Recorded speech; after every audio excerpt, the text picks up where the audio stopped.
Penda. We are streaming live on Facebook from Kilimanjaro Studios outside Washington, D.C. and we'll shortly be going live on YouTube, so please call all your YouTube friends. Please remember to subscribe to both our YouTube, Facebook, and Instagram pages of The OneMic Show. We are also now on TikTok. And follow us on Instagram at OneMic Show. We're also taking live calls tonight at 202-683-4570. Press *5 to speak. I'll say that number again. It is 202-683-4570. Press *5 to speak and save that number.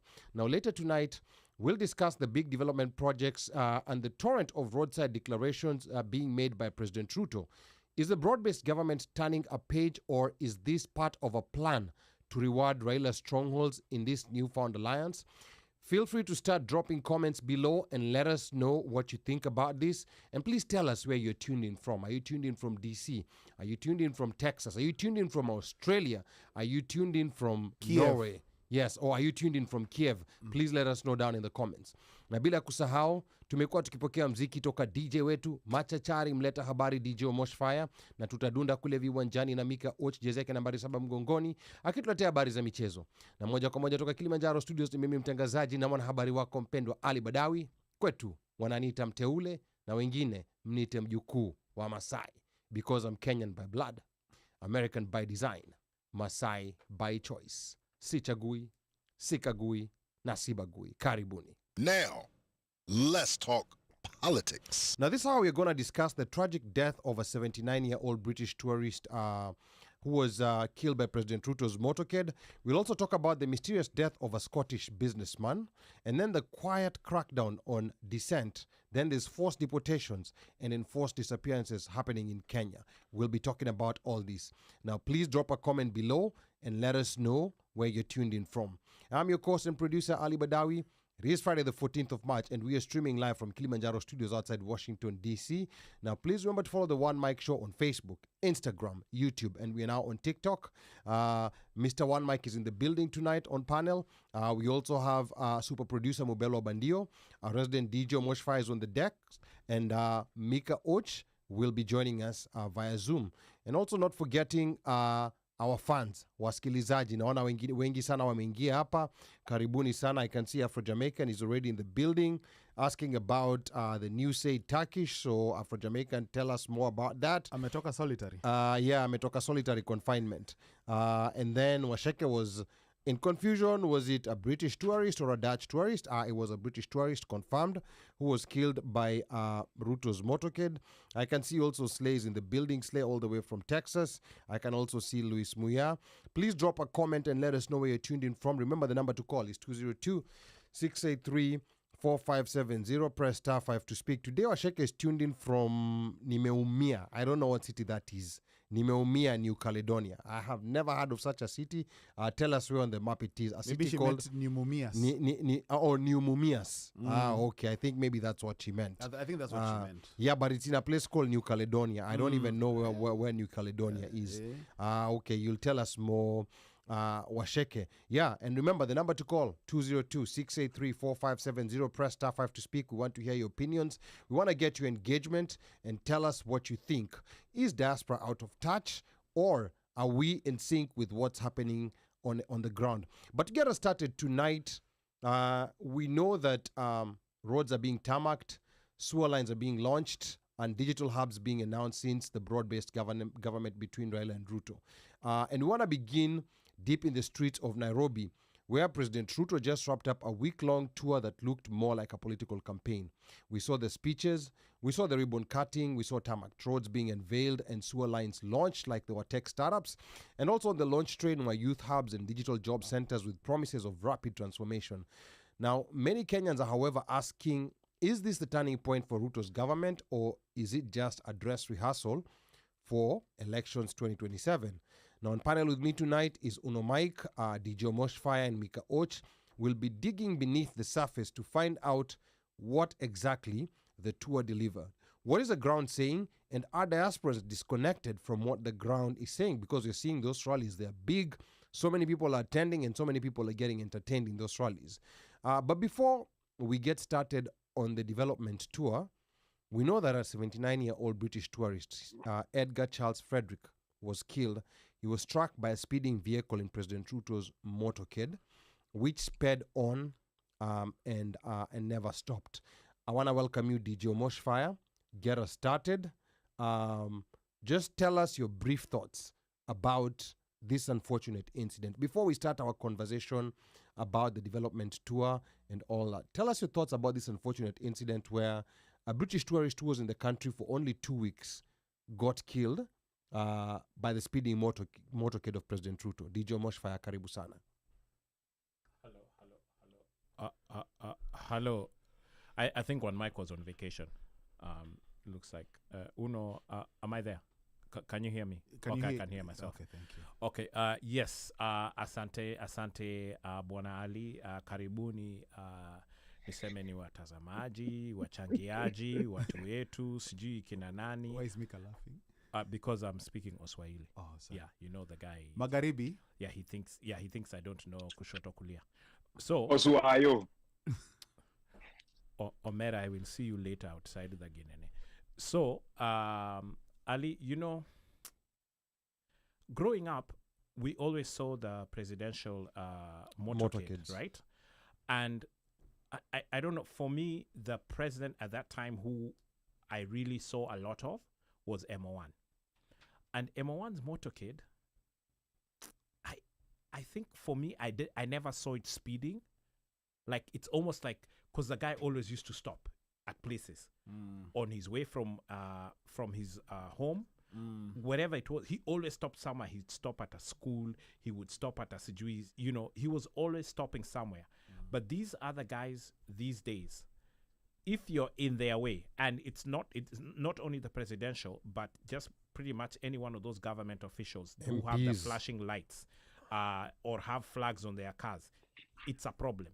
And so you would think at some point that there has to be caution about, yes, there's security to it. And, you know, that's part of the reason why they move fast, you know. So because if for one, if you are even trying to catch up with them, akuna, and then if there's something along the path or way, hopefully, kuna vile uneza, you know, uneza pita before kitu ilipuke or whatever. But the rhyme and the reason to it without thinking of life doesn't make sense. Right. And then when tragedy has occurred, you would think, and I could be wrong, there's an ambulance in that motorcade, or at least there's a medical something or whatever. Maybe it's enough to even stop, do something, you know, or at least ata mchukue mtu mweke ndani ya gari muendele mkienda nae or something. But it's like, whatever, ujisort. That doesn't sit well with me, because this time ni mzungu, and maybe there'll be a lot of hulabu because ni mzungu and it's a tourist who had only been in the country for 2 weeks, and you know they are what did you say, was a British national? Yes. You know, so those things will bring more I guess more of a magnifying glass to, you know, to our people, but it should never be. We shouldn't be at the point where these jamas are so reckless with the so-called security that you even run over people. And by the way, these sorts of things have even happened with security personnel. You know, when they are running to the cars, the door hits them, or the guy, you know, he jumps out of the motor. Yeah, and then they're riding, you know, like outside a moving gunshot, car. yes. Yeah.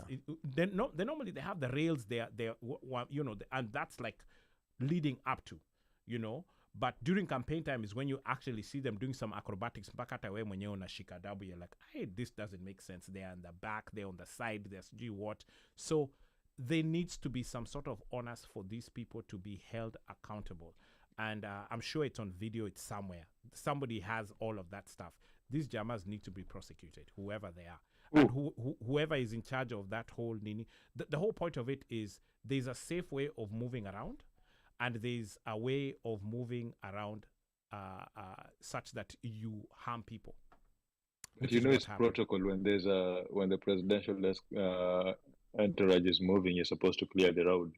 Now, correct. There are those jamas. Yeah, right. Because normally they clear the road ahead, right? Yeah. Now, as we get to introduce Micah, I've always wondered, and of course, remember the number to call is 202-683-4570. Press *5 to speak. Micah, I've always wondered, is there a security reason for those vehicles to to move that fast? Because first of all, those vehicles are so many. They could be even sometimes up to 50 or even more. Is there any security reason for that? And is there any particular reason why they have to move at breaknecking speeds when they're passing? A moving target is hard to shoot. Simple as that. Now, A moving target is hard to shoot. Yeah. So remember that is the president of the country that is being carried over there. Even right here, when you see the beast on the highway, it flies. Yes. It doesn't go that slow. It doesn't drive slowly. It flies. It's protocol in all countries that when the presidential entourage is moving, you're not supposed to be on the road. Like it's just known. As in, it's quite unfortunate that somebody died. It's quite unfortunate that maybe, and it was not even. It was one of the. It was not even the leading chase cars that hit. It was one of those that were in the middle, in between after amepita hizo zenye zinafuata nyuma. Yeah, sometimes you a big gap in between. Yeah, it's so that's why you're wondering. So if already the chase, the pacers that come, which is usually a motorbike, which clears the road, and then when the motorbike comes, you'll find like two sedans which also come, and they have presidential escort on the these ones are the ones that push you out of the road completely, and then now his stream of vehicles start coming, and in between there, depending on the formation they're driving in, he'll be there in the middle of it, and then there's the chasers from behind who are coming also. So now the thing is, what I didn't understand is, if he wasn't hit by the first car, how was he hit by the cars in the middle of the entourage? So that also shows, was there some sort of negligence from the deceased and the kuvuka barabara ama suicide? I wouldn't say suicide. I would just say maybe nimengoja kutosha, wacha nijaribu kuvuka barabara, and he was caught out by something that came out late. So the thing is, almost what his family will get will be compensation for his death. But I don't think there's anybody who's going to be held accountable or be told to be punished, because you'll be asked why. It's a life lost. Yeah, it's a life lost. There's no price for loss, so there's no price for life. So this again should be where we go back to the drawing board, because this is not the same. There's a police officer who died at JKIA, same situation, and they said that he was hit by a different motorist, but people are saying that he was hit by one of the chase cars. He's actually a chief police. He's a senior police officer who's in charge of directing the traffic at JK or something. Yeah. Micah, so umesema hakupata medical attention? No, but he died on the spot, according to a report from Citizen. His head was crushed and his chest. I saw video. And then the cars that were passing after also ran over him. So it was multiple cars. So he was chapated. Yes, for lack of a better, there was a video that actually captured the whole thing. So my question is, bad accident. Kwa Marekani, it's known kwamba minimum ya motorcade ya raisi inakuwa na magari kadhaa. Nakumbuka I reported that in Amplifier like 10 years ago, wakati Obama anakwenda Tanzania. I don't remember exact number, but there's a minimum kwamba kutakuwa kuna ground force 1, that's suburban. Kutokuwa kuna ambulance, kutokuwa kuna sikumbuki gari nyingine, kuna hiyo Cadillac, kuna Cadillac, then kuna the Beast, alafu na ground force 1 ambayo ndio inahusisha communication na Pentagon, iko connected directly na Pentagon. Then lazima kunakuwa kuna gari ya afya, masuala matibabu and all this stuff, and I'm not sure kwa Kenya kama ni the same. No, so Kenya, there's usually an ambulance, actually not one. Okay. Kwangi moja, alafu kuna kwanga pia na one that is capable of fighting a fire, not necessarily a full fire truck, but hiyo pia inakuwa kwa entourage, because basically how do you attack a vehicle? You attack a vehicle with explosives. Yes. Most of the time, right? Now, here's my question, because I think most of the time, in Kenya or on the African continent, yes, maybe there might be a reason to have that many vehicles, but I think mara nyingi it's a show of force. Because think about it, when you move like that, una move to tuseme like in a city, or even if you're going to another part of the country and there's that movement, there's a show of force that the people feel when they see that happening. And now unfortunately in Kenya, kuna now 47 presidents in the 47 counties. So governors are doing the same thing. They're starting to move, maybe not as many cars as the president, but they're moving with multiple Sisi cars. Tanzania tuna mpaka rais wa Wasafi. Yeah. Na Wewe unajua mpaka nani Museveni utembea nacho. Yule umri wake anaweza kahitaji ni time. But anyway, no, like he has a truck that's a toilet. His toilet. Yeah. Lakini my point is Micah amezungumzia kwamba fast moving target is hard to eat. The issue is wanakwenda so fast alafu wanakuja wanasimama same so insecure. Now, wanaanza kuzungumza na wananchi. Na unajua interesting bandio, hiyo hao wananchi ambao wanamzunguka hakuna ambaye ameangaliwa, because sometimes wanaenda kwa roadside random. That's my point. So what's the point uko uchochoroni unakwenda 200 miles an hour. Unafika unasimama katika mji ambao nobody has checked anybody, unaamini tu kwamba mambo yatakuwa sawa. Hizi video ambazo tumeziona, But I wouldn't say they're that exposed. I wouldn't say that just because they try to make it look like wako within even na watu, but man, ile na Kenya, the things they do, Kenya is my friend, wanasimama kwenye vijiji, mtu anatoka ndani ya nyumba yake akiwa na guruneti tu pale. Kuna jamaa anauza mahindi hapo, jamaa yes. na anajua kwamba anakuja. No, you know tactically. Nakwambia kuna jamaa anauza mahindi, huyo jamaa alikuwa amekuja hapo Amantha kwa amefungua biashara ya mahindi, si jamaa kuuza mahindi. True, but tactically, there's a friend of mine who's in the military who has seen some of those, and he's not even Kenyan, who has seen some of those Kenyan campaigns and some of those situations where the president is on top of a car and there's a big crowd around him. Na anasema, this is the easiest. Anasema it's good that in your countries, like, people are not looking to assassinate the president. Yeah. Anasema this is the easiest, this is the easiest kind of assassination to do. It looks that easy, but trust me, try assassinating a Kenyan president, you'll know how hard it is. No, but what I'm saying, someone who's trying to assassinate a president, yeye mwenyewe pia is committing suicide. So we are not saying the person will not be apprehended. He's not ready for that. Yeah. We are not saying the person will not be apprehended or anything, but just tactically, like from some of these people who've served in places like Iraq na nini, wakiangalia tu pale, because it takes very quick, because the other thing, like in the US, in a place where there's a crowd around a president, normally there's someone who's checked those people who are close to the president. But Israel is a Kenya, I have attended them. There is no one who checks you. Unafika tu hapo vile ulivo. Kama umebeba silaha. Wewe utaingia kwa rally, hiyo si shida. Unafaa kuangalia number one. These guys risks could train na nani? Utrain na Mossad. Right? And then they don't train with the Mossad, they train with the SS, the British SS. So it's not like the Kenyan intelligence na hiyo Kenyan the protective services zenye wanatumia are incompetent. They don't know what they're doing. They actually know what they're doing. Yeah. And they know the region, and they know the region where they operate. Yeah, no, so I agree with you. It might be easy. You might see when the thing is that illusion is supposed to be served, and that's the best thing about it, is that they're supposed to serve you an illusion to assume that he's so open. Yeye ni mtu wa watu, wanakaribia watu wanafurahia, because hiyo ndio kwenye mnaona. But if somebody actually tries to harm them, I don't think it's going to be that easy. Or it could have happened, because causing instability in Kenya will be one of the main reasons of all the people who have hatred na nini. Out of restore jaribu kuattack Kenya. Kama presidents wetu wangekuwa very easily kuattack, wangewa-attack.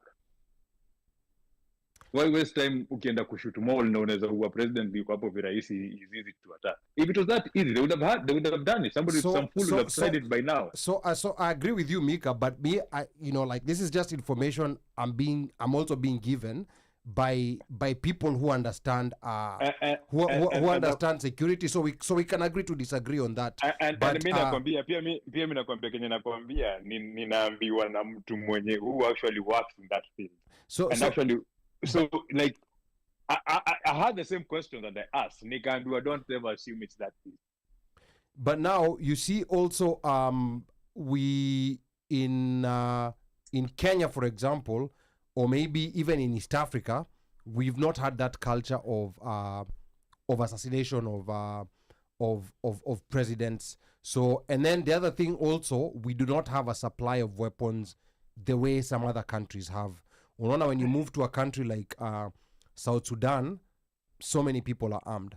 If you move to a country like even a country like Uganda, so many people are armed. Ukienda nchi kama sasa, ukianza kuingia kama huku Democratic Republic of Congo, in Kenya, that has not quite been an issue. But yeah, I can see some comments coming in here.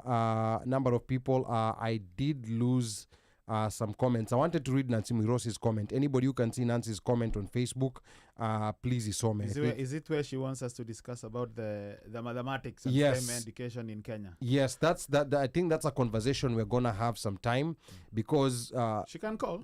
Kenyan, the number to call is Nancy, 202-683 please, don't hesitate. 4570. Press *5 to speak. Nancy, please call in. If you want to make a comment or two about STEM education in Kenya and generally education, please give us a call. We'd love to hear from you. Yeah, and so many things like that have been happening in Kenya. On that same note, on education, I read somewhere that they want to make math an optional subject. That will be the biggest disaster.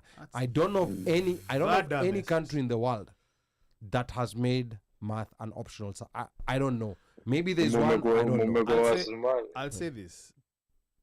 When there's a time I know in Borimo, Oh, Borimo. I'm gonna say the city, but there's a time where mathematics was not mandatory in 3rd and 4th grade, but it was mandatory in college when you enter. It wasn't mandatory in 3rd and 4th grade. It was an option, So let me ask you, what does math teach you? right? What does math teach you? As a student, when you study math, what does it teach you? Mpaka leo sijai kupata How to avoid Indian teachers? X and No, Y. no. No. Math is a subject that you may not realize it, but it teaches you how to think logically, and how even outside of math. Unaona kama vile you're given a problem and there's like 10 ways to solve it. There's so many other skills that you're building up by solving that problem in different ways. Even when you're seeing different ways of solving, it's building other skills outside of math. So you are spot on that answer. Math expands your brains. Math expands your Absolutely. brain. It teaches you to think. It expands your brain, teaches you to think. Because if you realized in math, there's never a true solution to a true formula to getting to a solution. Like you're told, explain how you get your answer, and that's how you get that was how math was graded, right? Like you will be given an equation, and then depending on how you do it, and you're told that the equation can be solved using a logbook, or not using a logbook. So math expands your brain, and if you do technical subjects in college, you come to realize that math becomes one of your easiest subjects, because now those other subjects, you're adding math and you're adding the intricacies of that subject. So say, for example, what tulifanya engineering, thermodynamics, ilikuwa hesabu, but hesabu unaongeza na the thermodynamics aspect of it into that math. So when you take away math and you tell people that math is not a mandatory subject, basically you want to raise a group of people who don't think logically, a group of people who can look at a problem and figure out how to solve a problem. Sasa tukisema hapa si wote kwa hii nini tupike nini nyama fry. So tutapika nyama fry, but tutapika differently. Mimi sijawahi kukutana na cosine. That is what math makes you. Mpaka leo sijakutana na pi, sijakutana na cosine. Pi ilikuwa leo. Kwani unajua pi ilikuwa leo? Imefanya nini sasa? Today was pi. Na bado sija. Acha nikupe mfano bandio of something that people use every day, and part of the problem is the level of math. Unaona, in finance, one of the most difficult concepts. Ona sasa ameenda Wa- finance. No, one I of the know, most right? difficult because what unatumia pesa. Do you use money? I don't use finance. But ndio Okay. hiyo Do you get math paid? Ndo nasema- inafanya unafikiria kila kitu. Ndo nasema in finance one of the one thing that looks simple but it's very difficult to make people understand is a concept of compound interest, and that's been described as the eighth wonder of the So world. right there, Ali. Yeah. Hapo. Yeah. Sina issue na mathematics kuwa au kutokuwa mandatory. Issue yangu ni kile kinachofundishwa katika mathematics ya kwetu. Sometimes hakireflect utakachokwenda kuishi nacho. Wangekuwa wanafundisha mathematics kupanua wigo katika hizo mambo ya ambayo sasa tunakuja kukutana nayo. Atikupanua. Yes, kupanua wigo. Unajua one of the problems with Unajua kitu moja bandio, Mm. wewe ukiamka asubuhi pange siku yako, Yes. unakumbuka ukifundishwa time over distance and travel, right? Correct. Yeah. Speed kilometers per hour, unakumbuka ukifundishwa hizo vitu, wewe mwenyewe unajua vile una plan siku yako, unajua nafaa kupitia Bellsville niende hivi nifanye hivi nichukue gani. Ngoja mimi kamalize. yeah. Unaona? Ndio. Right? Right. Wewe kwa akili yako sasa unapanga movements zako na siku zako haujui, but you're doing mathematics calculations in your vitu zenye ulijifundisha shule ndogo ndogo za kufundisha kufikiria. Haya. Kwa nyumba yako tu wewe mwenyewe. Ngoja basi hapo Mika hapo kwenye huo mfano. Unataka kuniambia kama nisingefundishwa siku yangu isingeenda kama ambavyo imeenda? Kama ungefundishwa ungekuwa unajua time management. No, that's not true. Na ndio maana nakwambia it's like subiri basi. Ngoja bandio atuwe Kwa sababu yake. hata na mimi kuna kipindi nilipata ku-interview wazee ambao waliendesha majahazi Yeah. ambao hawajawahi kusoma north and west, north east na nini na nini. Right? Cosine. Hawana mambo ya north west, north east na nini, na wanakwenda na hawakuwahi kupotea. Umenielewa? Yeah. Kuna namna tunaweza tukaaminishwa kwamba Doug Hill anaweza akatumia, na si dispute chochote kuhusiana na education, lakini namna ambavyo wanatufanya kupuuza namna ambavyo tumeweza kuishi, na ndio namna the same way ambayo wameitumia kuja kutubadilishia, kutuletea mfumo mwingine. Hapo ndo kidogo napata shida, kwa sababu sitaki kuamini kwamba kama nisingefundishwa time of a distance, chance ni kwamba ningechelewa.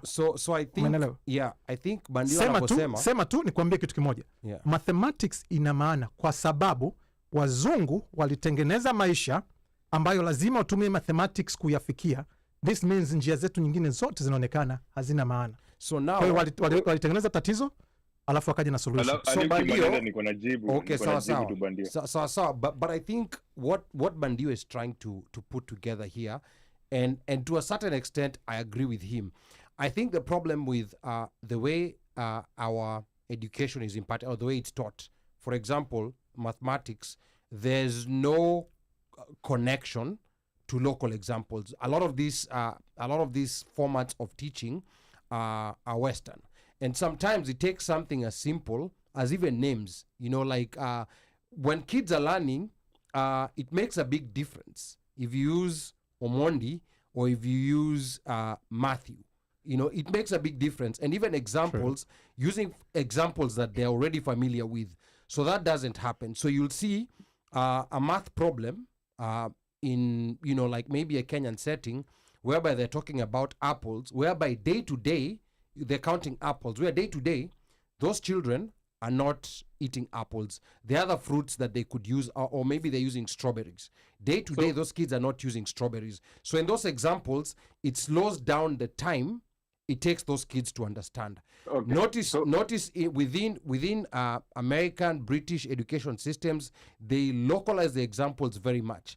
Even those Arab countries that have started adapting some Western style education, they have experts who are localizing the examples where you're using how long it took Mr. Smith to clear snow. It is something very simple, but when it's used in a context where those kids who are learning that have never seen snow, it becomes a problem. Okay. And back to what Bandio was saying, I think what was lost with formal education is instinctive knowledge, which is what Bandio is talking about. So that has been lost, which is actually very important. And I'm going to give an example of my late grandmother, who never went to school, who could not read or write. When it came to mambo ya mapishi, hakuna ambaye alimfikia. I had, like we had people in the family who had gone to utalii, who had gone to culinary schools and learned all these formal things, like the mathematical way of kupima unga na nini, like they can tell you milligrams. But now my grandmother was doing it instinctively. So that instinct is a very important part of education.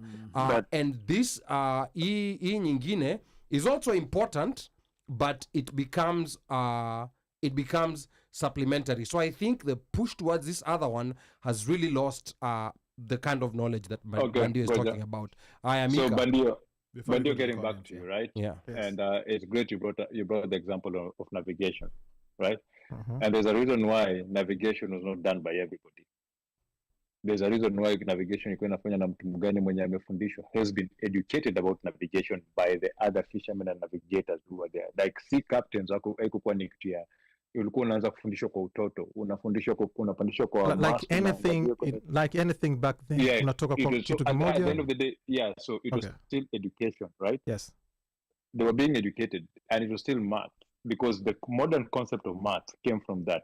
Kwa math kuna subject inaitwa circumnavigation, which you will calculate the distance of how ships are moving and they keep circumnavigate around the world. There was that, which came from navigation, from ancient navigation.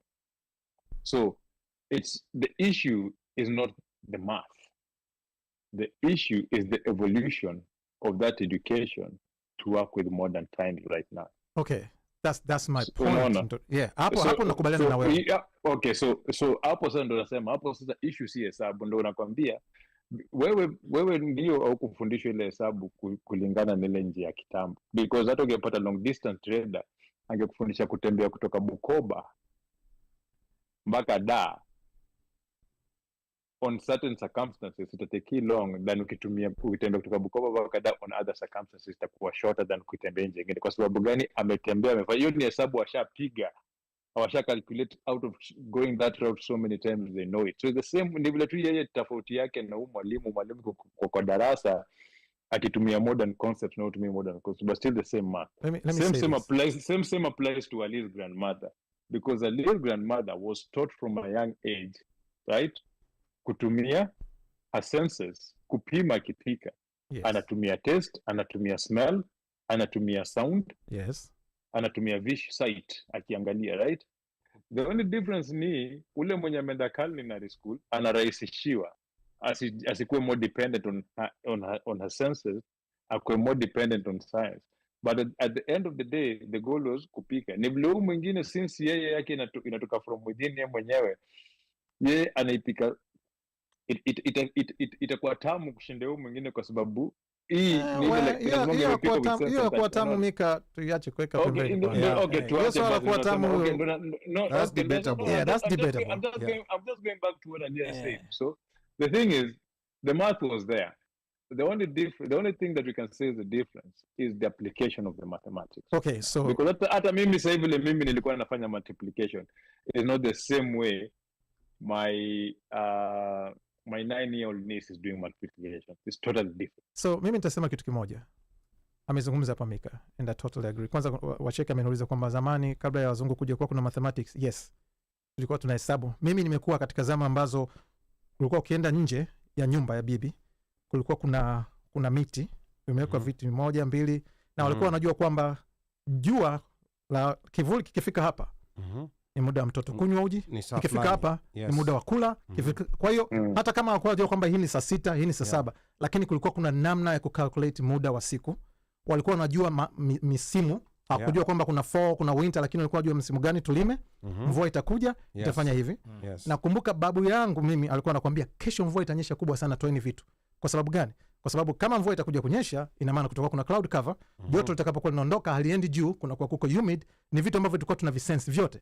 Leo hii hamna mtu anataka hivyo, anataka kuingia weather.com atasikia kesho kutakuwa kuna mvua. Si kwamba zamani hatakuwa na namna kufanya hivyo, ila sasa hivi kwa sababu wameshakuletea rice cooker, kupika kwa namna nyingine inaonekana wewe ni local. Sawa? Na hii sitosoma, lakini nitakwambia, ukiangalia nilipata kuandika mwaka 2008, niandika post ambayo ilikuwa andika nasema soma anga, mawingu na nyota kama kitabu. Ukiangalia hiyo nilipata kwa mtu anaitwa Ndesanjo Macha, na amezungumzia mambo mengi ya kale, kuanzia wazungu na Waarabu walipofika kwetu, akasema maji ni haramu, maji mnavyotumia nyinyi mnakwenda sijui ni wachawi na nini, na bado maji hayo wakaingiza kanisani wakawabatiza. Maji hayo ukienda kwa Wabudha wale Wahindi kwenye ule mto wao Ganges ndio wanaotumika kufanya yote yale, lakini ni same thing. Mawingu hayo tukifanya sisi ni wachawi. Kwa kitu ambacho wamefanya, wametengeneza mfumo ambao una suluhisho, wametengeneza tatizo na mfumo, kisha wanatulazimisha wote kuingia humo ndani. Zamani hakuna leo kulalamika kwamba kuna umbali mrefu kutoka Dar kwenda Morogoro, mpaka magari yalipokuja ndio kagundua mimi zamani nilikuwa naendesha baiskeli for 2-3 hours. Siku ya kwanza nimeanza kuendesha pikipiki, that was the last time nimeendesha baiskeli, kwa sababu at this point nimeanza kufikiria. Kwa hiyo ninachotaka kusema ni kwamba hesabu zilikuwepo, ni kwamba dunia ya sasa imetengeneza tatizo linalotatuliwa na njia zao, sio njia zetu. All right. Number to call, 202-683-4570. Press *5 to speak. You're tuned into the OneMic show. That was Mubelwa Bandio. Can you say that in English? Na- Because na- I didn't understand what he said. So he said Which creating... part? Unajua Kiswahili. So creating... Which part? So creating... Tatizo, mifumbo, sijui. No, creating problems to find solutions to them. You know, like Pretty much they you know, like created the what- problem, came up with a solution. Yeah, you know, like what President Ruto does. So Ruto. Yeah, what Ruto does. Why did he just say creates Ruto? problems. He creates problems, and then He should have just said Ruto. and then a few months later, he comes up with a solution to them. That's what's happening, my friend. They said Oh, they no, said the they fight, said they that give they the said gun. Yeah, And so, then they so, sit so, aside, so they for don't example, President Ruto, he abducts people, and then he reached a broad-based agreement with Raila, and then one of the points is that they're gonna stop abductions. Yet they're the ones who are abducting people. But anyway, Nasi topic ya math. This was Mimi Nancy. sitaki kuchallenge, ila namkaribisha Nancy Yes. kama anaweza akaschedule na Ali na nini, iwe special topic Yes. ambaye anaweza akajiunga via phone, Zoom, Yes. hata akitaka kututumia voice note kama Fridays anakuwa yuko busy, you know. Let's do something, kwa sababu show ni kwa ajili ya wao. Aya, sawa. Let's get back to the show. And before that, let me just read a few comments here that were coming through while we're talking. Apa Washeke said, isn't that why after JFK died, presidents stopped doing what our politicians do? And then Apa Slayer Nasema, there have been a few assassinations in Africa, Patrice Lumumba, Thomas Sankara, etc. But you're right, it's not a common occurrence. And then I see also Jodo Omole is in the building, and this is also in the building. And then Washeke anasema we had math before Azungu. And then Jodopa anasema correction, math was invented in Kemet, modern day Egypt. Yes. And then hapa Washeke anasema Ali Badawi, I agree. That's why Asians are able to connect better with numbers. And then Jodo anasema subsidized education, American history ended with its industrialization, and slavery was not in the picture. Why brainwash education? And then hapa Washeke anasema, but those were by Western powers, now not by their fellow countrymen. We generally don't have a history, and in most instances, there's always a Western influence in an assassination in Africa.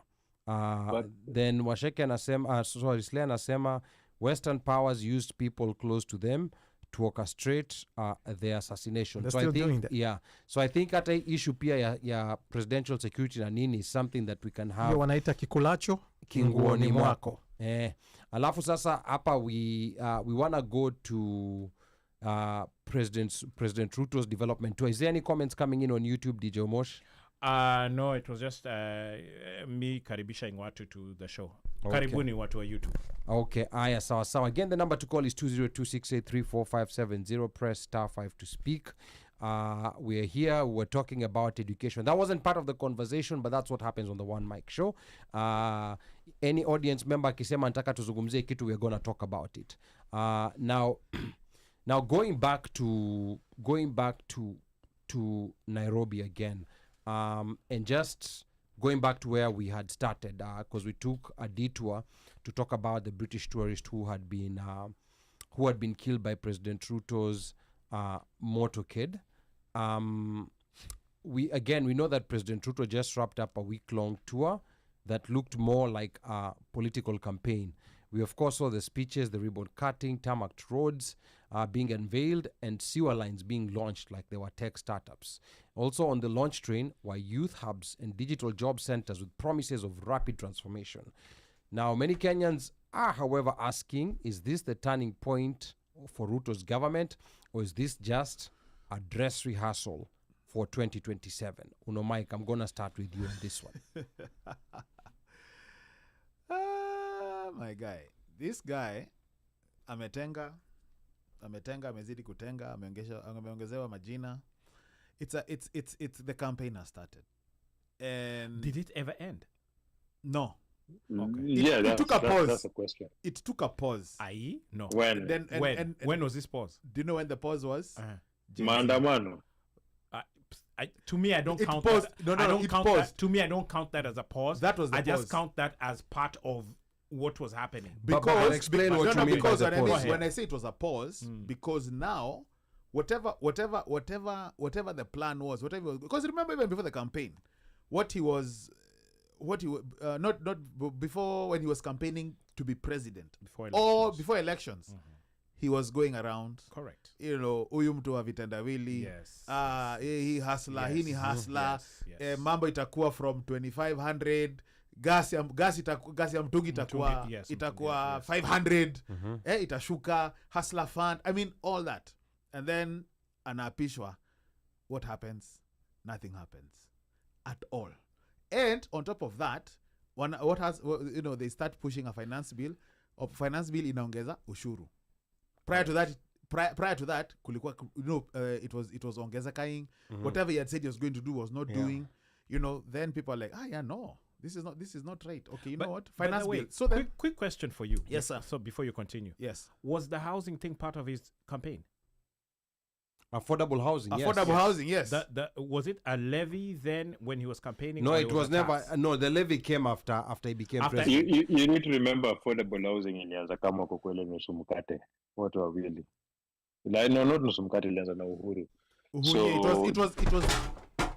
It was there before.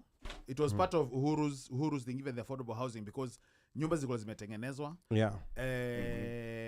And even at one point, I think nyumba zilikuwa they were being distributed. Yeah. Right? So when he gets into power, all those promises that he made On his campaign platform, they are not being fulfilled. In fact, if anything, is like, we're not going to tax people, we're going to improve lives, tutafutia watu kazi, ajira, sijui what not. Taxes zinaanza kupanda. Yeah. He comes up with a finance bill, because remember in the year before, taxes zikaongezeka. Watu walikuwa wananungunika. Whatever you look at it, however you look at it, from what angle, whatever he had promised, he had not fulfilled anything at all. He was not fulfilling. I mean, I would like to, let's kusema na kutenda, but not doing anything. It's only at this year when the finance bill, people kusema wakachoka, because you're going to increase taxes.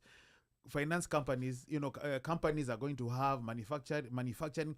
You remember that whole debate that was going on about like even there were town halls. Yeah, the big conversation on Citizen, because because what he wanted to do was he wanted to really push that affordable area. Shafashi, Shifsha, Taifa Care, whatever. Yeah. He was pushing it. NHIF and everything, and he had sent out his minions.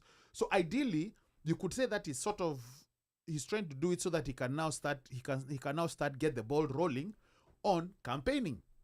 What ends up happening? Gen Z movement happens. It happens where now and whereby even we agreed that once it started happening, the guy had to do what? He had to fire his cabinet. Everything took a pause. At all. Not only does it take a pause, then there's a lot of murmuring and whatever. At some point, you start hearing, you know what?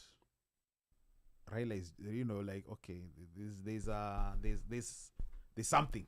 Raila joins, okay, so you have the top level leadership in ODM. Wanaingishwa nini? Cabinet. Broad-based. Yeah. Or bread-based or fraud-based, whatever it is. For me, and actually when I was listening to the show, for me that was this. That for me was the sign, like, Upper, Baba, ODM, handshake is en route. During the Gen Z protest, there was a pause. Totally. And I remember I was hearing you last week talk. Ruto was given a lifeline Absolutely. by Baba. Yeah. He was given a lifeline. That lifeline, nile tu, it's a lifeline, nile tu, you see the heartbeat, titi, titi. And then now to solidify that MOU that you said was mataheko, like it was a lot of English words that saying nothing. No, in Right? fact, it was just very poorly prepared. It was. Yeah.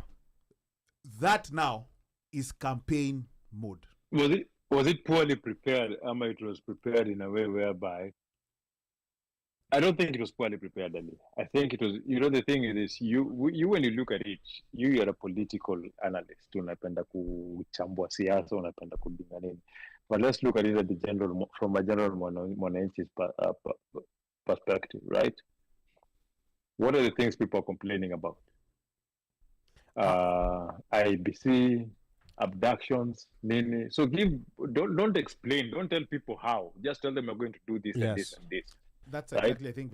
Yeah. And then that gives you that free way to go and talk huko campaign kuongea kufanya nini. So it wasn't hastily prepared. That was something that was prepared for the masses, ile kutuliza watu. Kama Tito chapo zake 1 million alipromise watu juzi.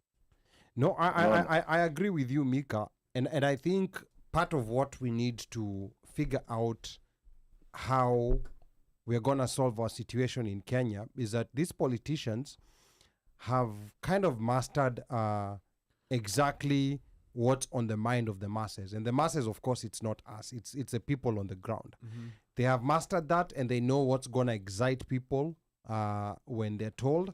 They know exactly what to say and when to say it and how to say it. Ali, let me counter that. Yes. I mean, I'm in agreement at one point in time, yes. But I think there has been a shift, even in that thinking. There has been a shift, but And the question, the question that I agree with you, there has been a shift. Mm-hmm. Has that shift moved enough to be able to convince people, to convince the entire population to vote for like a third force, for example? Have you been in Twitter? For that one, we shall know in 2027. Yes. We don't even have to wait in 2027. No, we don't have to go to 2027. We can check with the by-elections that are going to come up after IBC is formed, because those are usually, they give you a snapshot of where people are from it's like a small polling exercise. But I think also, I think the issue also is that even with that by-election and whatever is going on, and and you can probably educate us much better. IBC isn't there. Has it been constituted? It hasn't been constituted, but it's in the process of being constituted. Yes, Micah. Uno, I think you're attacking this thing from a wrong perspective. And Ali has asked you a really good question and genuine question. Mm-hmm. Because when you say that the mind shift has shifted, it hasn't shifted. It hasn't shifted at all. And that is why you see these young kids, kina Morara, kina Nani, wameanza kujialign na the older political parties, because they know there's nothing they're going to benefit. If they have political ambition, they're not going to do anything unless they join those political parties that they've joined. Kwa sababu gani? Even if you go on Twitter right now and you see the noise in Twitter, imepungua. It's just a few people who speak about it. Na wengi wanaongea tu kiangalia, ni wengi watu kiangalia hivyo naangalia. But you see that you're going to vote or you're going to be in the vote, because people have started taking back the tribal alliances vile walikuwa kitambo. Yes, kuna hiyo campaign, kuna hiyo kelele, and that's why last week kwa show nikasema, if these guys are really smart, they should infiltrate these parties. I remember that. And make a change from that way. But hii kusema sijeti mindset ya watu now I think like where I'm seeing the sense in what Micah is saying, because nowadays, like over time, I've started trying to look at things, like from what the people on the ground are thinking and not from what we ideally want. With what Micah is saying, even here in the diaspora, ukianza kuangalia, like with this broad-based. Where there's been a slight shift is on Raila's constituency outside of Nyanza. Hapo, my feeling, and this is because of me knowing a lot of people, me myself being a Baba supporter for a long time, and knowing people, like from outside Nyanza who support Baba, that coalition from outside Nyanza is fractured. And this is something that I hope they're listening to. The Luo Nyanza, what do you call it? The Luo Nyanza constituency, that's still rock solid. And then now what has happened is that now the Murima constituency that has for the most part, always been against Baba, they're now back in that natural space where they're on the opposite side. So in as much as, yes, we would all like ideally to say that things have shifted, but when you start looking even at just people even people out here in the diaspora, wacha hata mashinani, even people out here in the diaspora, you can already see those tribal groupings taking shape, unfortunately. So very unfortunately. So unasema their names are nini? We'll betray them. Are betraying them.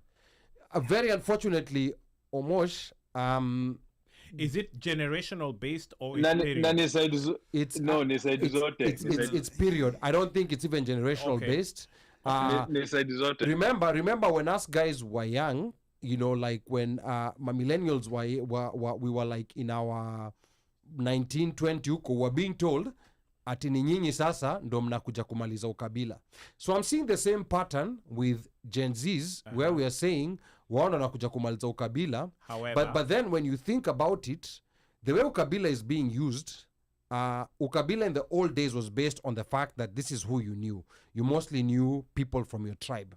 But then it morphed, and at some point it became that's how politics is organized. Any politics in Kenya is organized like sports. Like kama if you are Baltimore Raven, you are Baltimore Raven. So now even mtu ayuko affiliated na tribe yake, hata ajui language, but anajua politically, I am supposed to align in this direction, or politically I'm supposed to align in that direction. And that is the problem, the quagmire that we have not solved. The one solution that I have that I think might work, this has to be done gradually. It's not something that can be done overnight. We were not able to take advantage of that Gen Z revolution, unfortunately, because that was a moment when we could have had a big shift. But we've allowed these people to regroup and bring us back to where we were. But I think what can happen at this point for that shift to occur significantly is to have a very powerful third force to organize in such a way that even if they do not necessarily win, I think it will be very difficult for a third force to win in 27. But even if they do not win, they have enough votes to call for a runoff. Because now when you're calling for a runoff, that means, let's say if it's Okia, who's the third force? I'm Andrew Kimani. Or Andrew Kimani, let's say. From last week. Yes. He's actually here. Yeah. Welcome to the show. On YouTube, welcome, yes. Andrew, But let's say if it's Okia, and let's say Okia gets 10% of the vote. Now Okia can actually go and negotiate for something in order to support this side or that side for the runoff, because he has this 10% and he can do that. So I think that's what we need to work on until we have someone who will be able to create a runoff between the two front runners. Then from there, we can now start thinking of a third force who can win an election. Who are the two front runners? Raila and Ruto. Here's the other dirty secret. Okay. So here's the other dirty secret. Say hawata campaign pamoja. Omosh, here's the dirty secret. Okay. I want to tell, like my people from Luo Nyanza, do not get too comfortable, because we are what month are we in? March. What year are we in 2025? correct. 2 years is a very, In Kenyan very, politics, very it's long very time. It's very long. This is the pattern of what's gonna happen. With this broad-based government, ODM members will get more cabinet positions. You're already seeing they're getting positions in parliament. Budget they will committees, get these committees. yes, they will get PS positions, they will get diplomatic positions. It's a lot of things that are being shared. And then once Baba Sha said watu wake, he's gonna decide that all my ideas are not being followed, and therefore I have decided I am leaving. Yes, this coalition is not gonna last. Okay. So that's why I'm telling people from Luanyanza, before you start singing Ruto praises, be patient. Hakuna kuimba Ruto tosha, Ruto tano. No, be patient. Hiki tu haitadumu. This is a matter of convenience. At least bana, we get even a road bana, even some water that is running through so our maybe you guys might get lakini something. Omosh, hapo kwa barabara na maji, hiyo si Ruto, hiyo ni MPs wenu. Mika, Kazi ya CDF ni nini? Mika, we have tried. As guys, our roads are not even at the MP Lakini level. They are at the governor level. Bado acha nikwambie, you have Yes. the best roads. Mlifanya nini? Mlikasirika Kibaki ameiba kura, mkachimba barabara tigari za Kikuyu zisiende Uganda kufanya biashara. I don't know who you're talking about, because my region. No, that is what happened. Kwani ushago kwetu tukienda sisi upitia Nyanza. Si Nyanza utalilima barabara. Okay, but me I'm talking about sisemi yuko, sisi ni Suba. No, but let's remain on topic. Yes, Like you're right, Mika, you're right. Yeah. Development, you cannot push it on the national government. If your MP doesn't do stuff, it doesn't do. But Mika, there are some roads, to be honest, and this is something that I learned the hard way. Uko kwetu, and when I say kwetu, I'm not even talking about regular Nyanza. I'm talking about the Nyanza side of us, us guys who are at Suba, where everything we move with is on the lake. A lot of those roads are actually designated at the county level, and because they are county level, then the MP cannot get into it until that designation switches. So, funnily enough, Again, governor. Okay. Anyway, Sisi, Because the national roads in Nyanza are good. Yeah. That's being fixed. Our roads that are being fixed now. Guess who's fixing them? Crazy as it sounds. National government. Office of the president. Now. Yeah, it's Kenha that's making roads. The roads they're the guys who now have needed, and that was after Nani came. But then no, barabara nayo mnafaa kuthank Uhuru. One thing that he made sure that was developed in that country was infrastructure and roads. He made sure.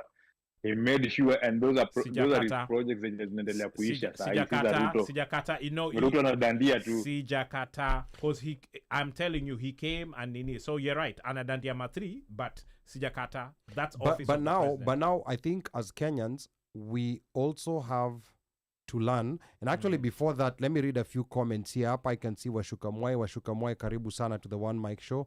Washuka says, I know some people from our generation who married people from a different tribe and were disowned by their parents. Yes, I mean this to a certain extent, it still happens quite a bit. Yes, it still happens. Baltimore. Yes, it happens still quite a bit.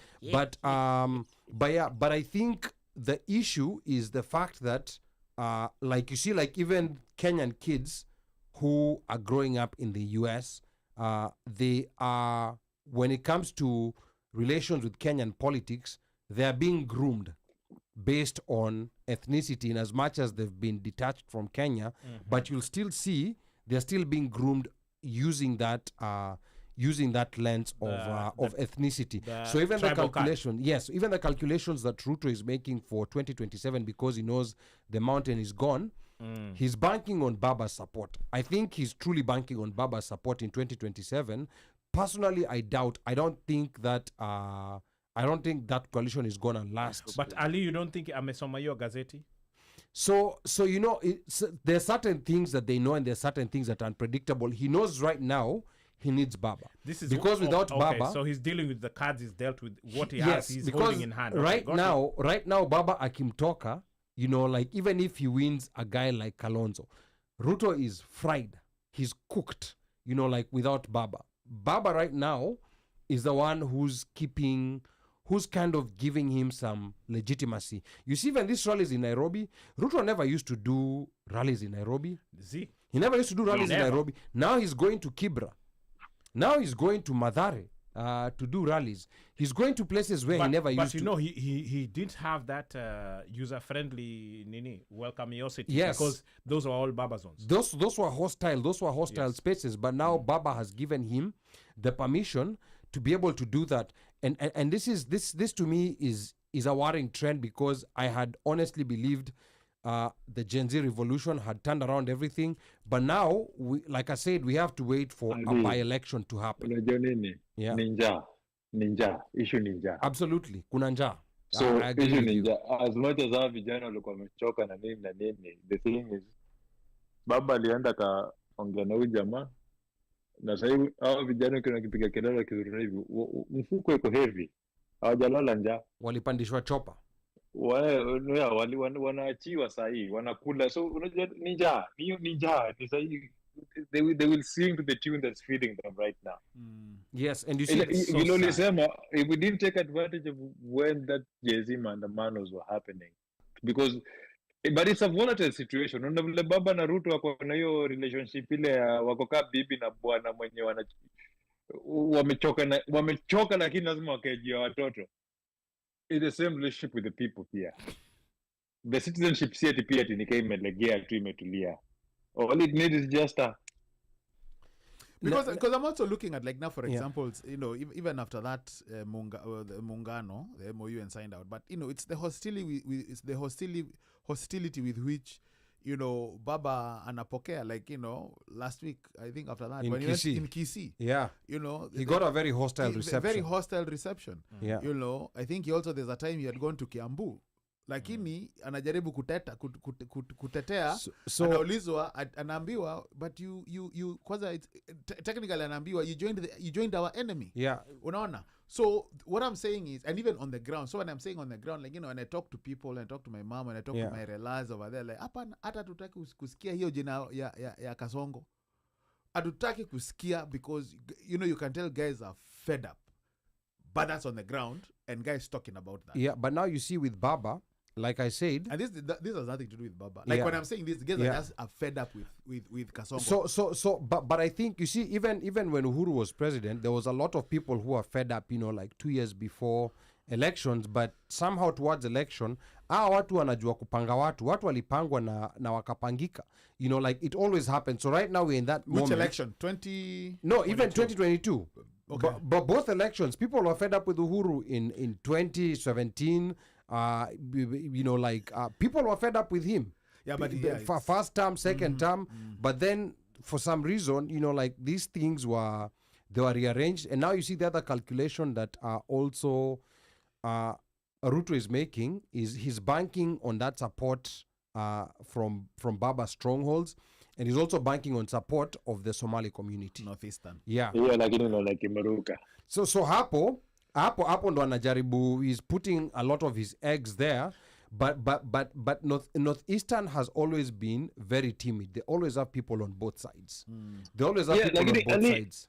Northeastern pia kuna vile sahii wanapigana na leaders wao huko pia wanasumbua wanakapata. And then, you know, another interesting thing in Northeastern, something that passed off the radar that people are not talking about because we're talking about vetting, is that there was a lawsuit that was filed against the 2019 census. I've seen that. Yes. And they had said that they were undercounted.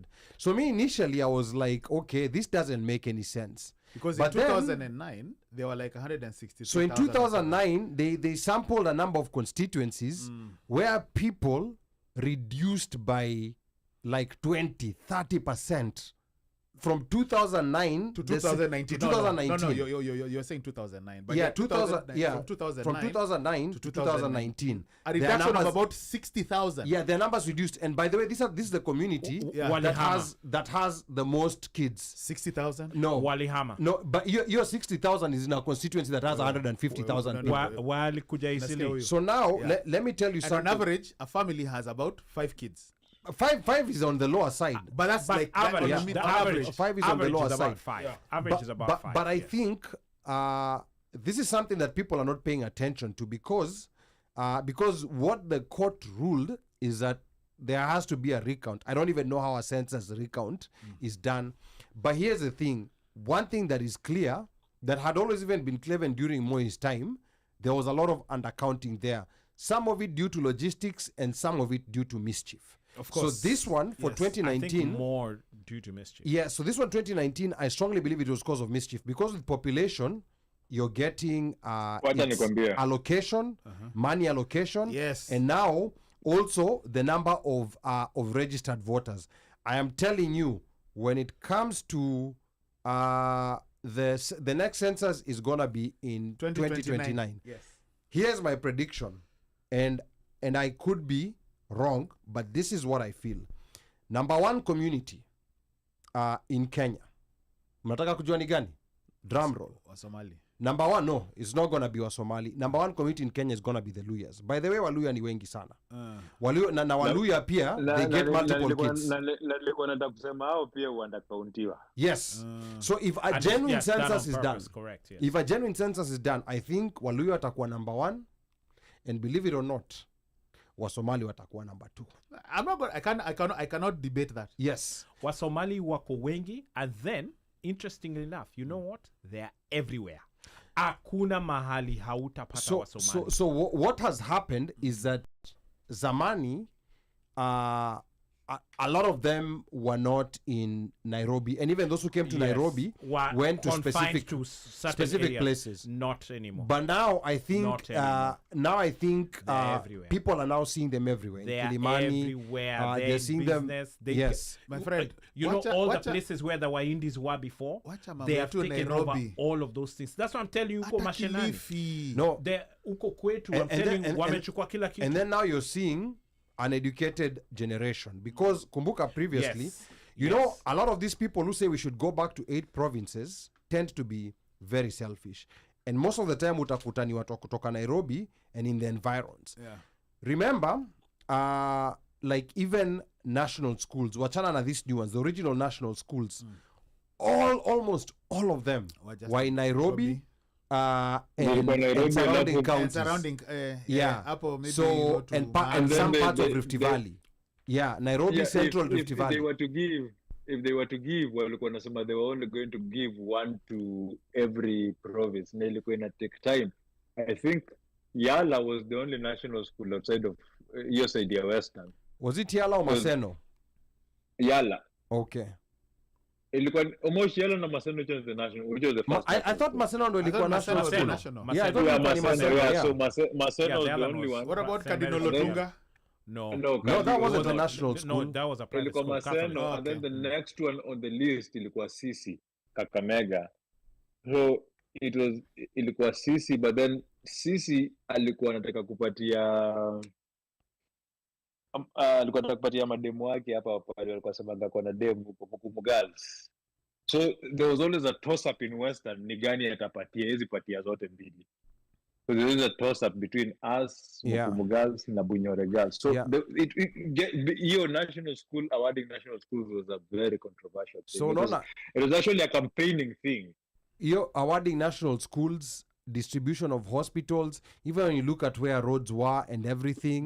And that's a reason why, I mean, despite the fact that there is indeed, you know, like corruption in the counties, but then a lot of counties that never had a chance, you're now seeing things opening up Because of devolution.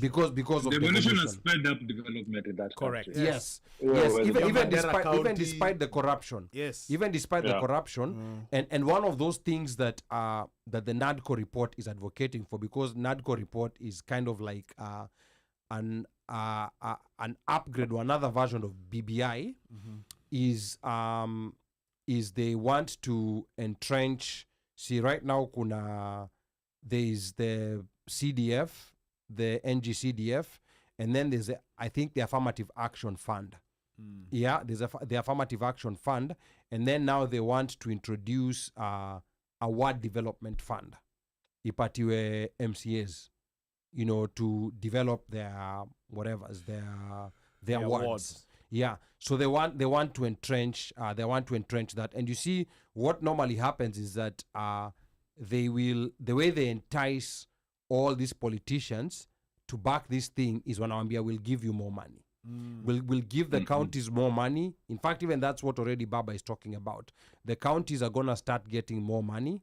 And then now even MCAs are going to be getting... a bit more chance. Yeah, they're going to be getting a bit more chance for development. I can see why that is in play, Ali, because how do you measure a politician's performance? Now, here's a problem of that money. Here's a problem of that money, Mika. Unaona, CDF, the model came from India. And the way originally CDF was good, whereby the member of parliament, there was a committee in the constituency, which was a local committee. It's a local committee, so the MP doesn't even touch that money. Kazi yake ni oversight. I think I like that model better than having the MP get the money and then yende na distribute. That's I what's totally become agree with problematic. you. Yeah. So no, you agree with you. The original CDF worked.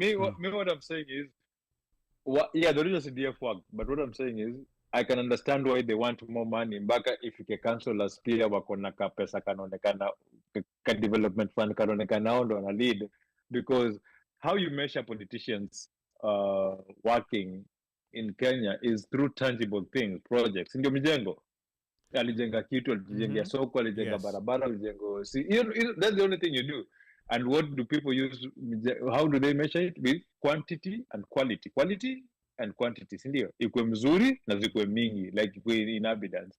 So you can see why they want that money to go to them. Now that's a good idea for them politically kuonekana wanafanya kazi. But sasa shida ni ikifika huku kwingine pale mtu ana moyo pesa ingie kwa mfuko. That's where the problem comes from.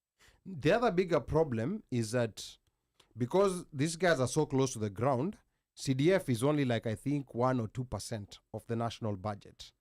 So the other big amount that's in Nairobi, people are not paying attention to that. So you see the problem with what MPs are doing with this CDF money, they will focus on projects that will get them re-elected.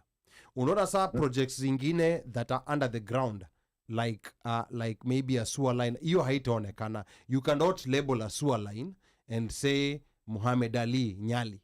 But if you build, if you build a school, even if there's no teachers, but you built a school and you stack your name there, it's that white elephant. Everybody passing by will see it. Muhammad Ali amejenga school hapo. Yeah, ukitengeneza stage, ukitengenezea mama soko hapo, yes, uko na pale pa kutandika vitu zao za kuuza. Yes. Hizo zote zinaonekana. But then there are other tangible things that the constituencies and the counties need that are not being done. Because the MPs are seeing, we don't want to bother with those because it's not going to help me get re-elected. So I think that's part of the problem. The other part of the NADCO report that many may disagree with me, but I think it may be a better thing moving forward, is the idea of having like the person who comes second to be the official leader for him to have a seat in parliament. Like the way it was before.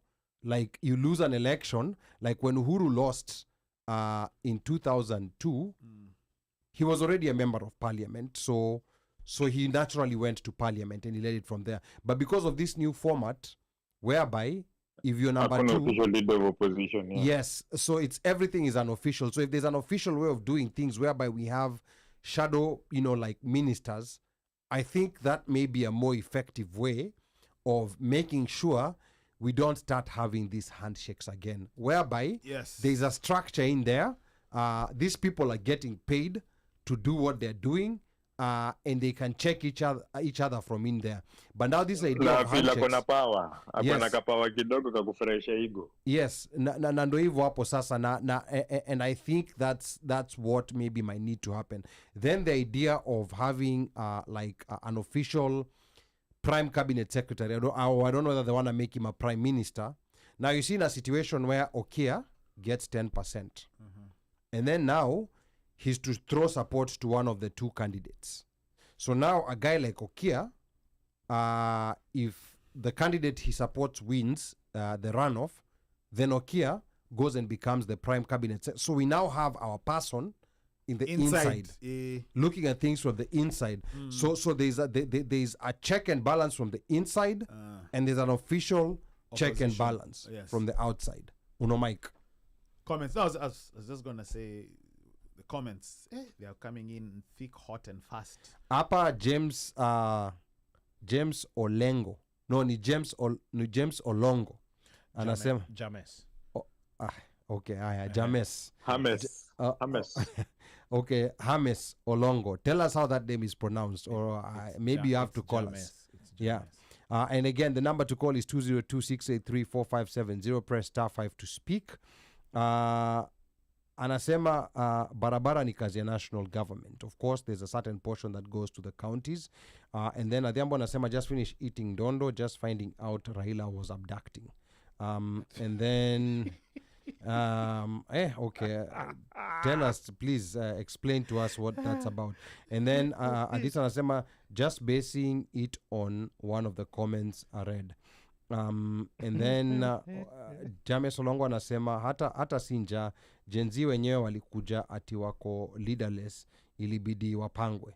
And then Washeke anasema Kenyans will get amnesia come 2027 and start singing Kasongo tunes. 2027 is far. Yeah, and then Washeke is surprised. Washeke is surprised at Somalis having 5 kids in this economy. And that's normal. on the low end. No. That's on the low end. That's on the low end. Oh my God. Yeah. And then Washeke, they have a support system, and there's a way that these Jamas live. I mean, they have the strongest insurance. Nasi insurance ya kulipa premiums. The insurance is the community. Yes. The insurance is the community, and that's the strongest kind of insurance. So they may not even necessarily be very rich. Ali, yeah. Have you realized watu wa Nairobi wanazanga mtoto mmoja alafu anaenda uchaguzi anasema nyinyi mnazaana sana kwa but Kenya realize ni watu uchaguzi sana juu kuna community. Yeah. Absolutely. Yeah, and like 1 + 1 is greater than 2 when mko pamoja. Ukiwa na wani yako huku kando na wani yako huku kando, hiyo 1 + 1 it becomes less than 2. And that's what people, I think, need to come to terms to. Over here. Yeah. You see, even a lot of these projects they're doing in Nairobi, they're not even getting loans from banks. Wanashikana 100 million shilling project, wanashikana 10 people, we toa 10. And that's how, and it's based on trust. Yeah, sometimes, and they're not hawatagongana. Yeah, sometimes hata wao wenyewe hawajuani, but it's just based on trust. Yes. Yeah, that so there's also that discipline you're talking to us, you're telling to like if you're Muslim, hiyo mambo ati unaenda kugonga mtu. So okay, so with Muslims issue moja ni riba, interest. Yes. So that's one area that we try. We're not necessarily 100% successful because this you're better than Okuyos. But then you're like from when you're very young, this thing has been put in your mind that achana na hii kitu, like riba. So alone is considered a form of charity. So you're not allowed to profit from giving someone a loan. So if it's a business, so let's say unataka kuanza biashara and you don't have the financing, I come in as a partner.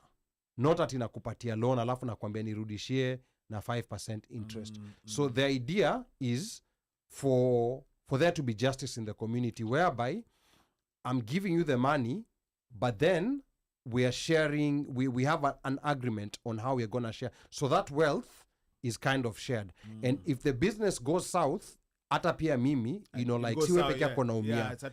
Hata pia mimi naumia. So those are there's certain things, like I'm not even gonna say necessarily culturally, I'm gonna say theologically, because there are certain things about Somali that they're unique to them as Somalis, an ethnic group. Then there are certain things that are unique to them and that are unique to Muslims, even beyond the Somali community, because there's certain things within all different communities our Islamu, you'll still see certain cultural aspects within those cultures, and then kuna few other things where like you'll see a merger. But now where the Somalis have been successful, they have tried very much to incorporate the Islamic principles when doing business.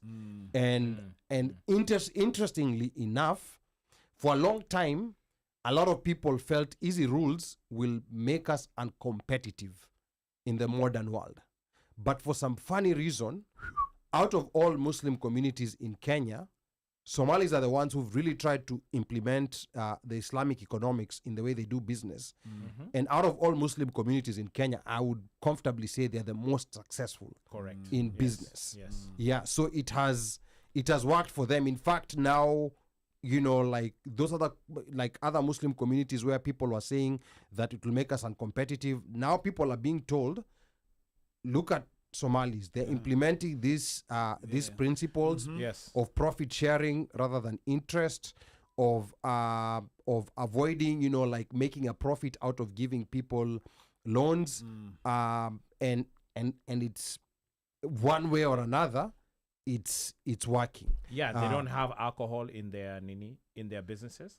Like their restaurants, they don't sell alcohol. Yes. Then they even, like, let's say, say Naivas, if it's Somali owned, you're not going to find alcohol in that particular Naivas. You may not even find pork being sold. There are certain things hautapata. So and then and guess what? It does not shake their bottom line. Bado wanafanya business na watu wenda huko. The other interesting thing that Somalis did that other Muslim communities also felt we are not going to be competitive if we start doing this is integrating prayer places in their places of business, because now Islamu, our prayer schedule is very demanding. It's not once a week like most other faiths. It's 5 times a day. So ukienda katika any Somali premise, you'll find a prayer space. That big mall in Isli, the new mall BBS, they have a very, very big, it's not even a prayer space, it's a full mosque at the very top. Now the interesting thing, now you find prayer places in Sarit Center. Now you find prayer places. It's become chic. Kuna hii mall iko na river. Is it a river or a lake, or what is it called? This mall in Karen. Not TRM. Karen. Yeah, inaitwa ni the Hub. Oh, the Hub. Is it called the Hub? I don't know. I know there's a Hub. There's one that was kind the of Hub? empty that I went to. It has like a lake. Yes, and it has like a thing. Yeah, I think. And I think a Ferris wheel or something. And I think it has a Ferris wheel. I'm not sure if it's Hub. I don't remember. Someone in the comments will let us know. Yeah. Ethiopia, I was surprised to find now they're also doing that when these spaces are not specifically, Muslim spaces. But yeah, so it's quite interesting to see what's happening. Let me continue reading the comments here. James Olango, usipite hiyo. Hao Wasomali hawana vitambulisho. Yeah, and then let me see. Lizmin Roya. Yeah, hapa Washeke anasema it's such a shallow way of grading MPs and MCAs, and I think that's talking about hizo ma CDF na nini. And then unanisikia ali ile model ulikuwa unasema ni waterfront. Hiyo hapo basi waterfront. Yeah. And it was kind of dead, but it's been and then sasa I can see Washeke anasema Kenyans will get, okay, I think I already read that comment. And then Jame Solongo anasema how Somali hawana vitambulisho. I don't know exactly what you mean. Just tell us. Fafanua. Lakini hapo Lizmin amemcorrect. Yeah, anasema they actually have wamekuwa wakipewa and then Slay anasema yes, no more handshakes. And then hapa Washeke anasema not me Ali Badawy, it's Washuka. I can't remember what the comment was, but Washeke and Washuka sound the same. Isn't that the same name? Washeke, Washuka, it's the same name. Nope. Yeah, they sound the same. Nope. The WhatsApp group is the same. I mean, it's the same family. Yeah, No. I mean, Meru, Embu, Mount Kenya, Wacheni kuguza. Same thing. It's the same thing. Munaguza. Is there a difference? Sawa. Oh, ama difference ni wale Usiguze. Haya, hapa Digivia onawe. Toyota Hilux ile kona sijui nini. Esther Mulusa hapa Speed bumps. has a very interesting comment. Anasema bursaries used to be handled by bazaars at the school level. The bazaars and and the deputy principals of administrations would identify poor students and give them school fees waivers during colonial times up to early Moi era for MPs and other politicians to commandeer nurseries and bursaries. I meant nurseries. I think she meant bursaries. And employment, a real travesty of justice. I agree. You know, like I honestly don't think members of parliament should be handling those things. No, they shouldn't be I've touching. seen in constituencies like Nyali, you know, watu wanaenda wanapanga line ni kama wanaomba. Me, I think, you know, like these kids should be identified and that money should just go straight to school. And you know, the thing is that the people who are down Mashenani at the local, so I like that thing about the ward, the MCAs at the ward level, but the problem is kitu yetu, it's also there's so much abuse with this stuff, like who's going to keep them in check? Because right now the MPs are also not being kept in check. So everybody assumes that this Jama is going to do the right thing, but hawako kwa ground. Before kama ile committee, they were elected from within that community. Yes. Lived in people the community. know them, They knew the problems of the community. So they knew they need a borehole. They need a new class. They need a dispensary. They need, a health center. They knew all of those things and they worked towards that. And that's why those things were working. Now that it has been switched where, some guy in Nairobi comes in with their pickup truck, or should I say with their 4x4 Prado, once every 2 weeks, and decides, okay, this is a good project that I can look like I'm throwing money to. And then pia hapo kwa basari, the local basari. If you don't know anyone in the MP's office, guess what? Haumi namba. Unambulia patupu. Unambulia patupu. And I think that's a problem of letting MPs handle bursaries. Apa Estamulusa, his father, saying that before that Washeke anasema, Washeke I think is complaining about how people are confusing a name. Anasema this happens quite often, people calling me Washuka, Washera. Okay, sawa. Na amesema tusiguse Murima. And then Estamulusa hapa anasema Murima tutagusa.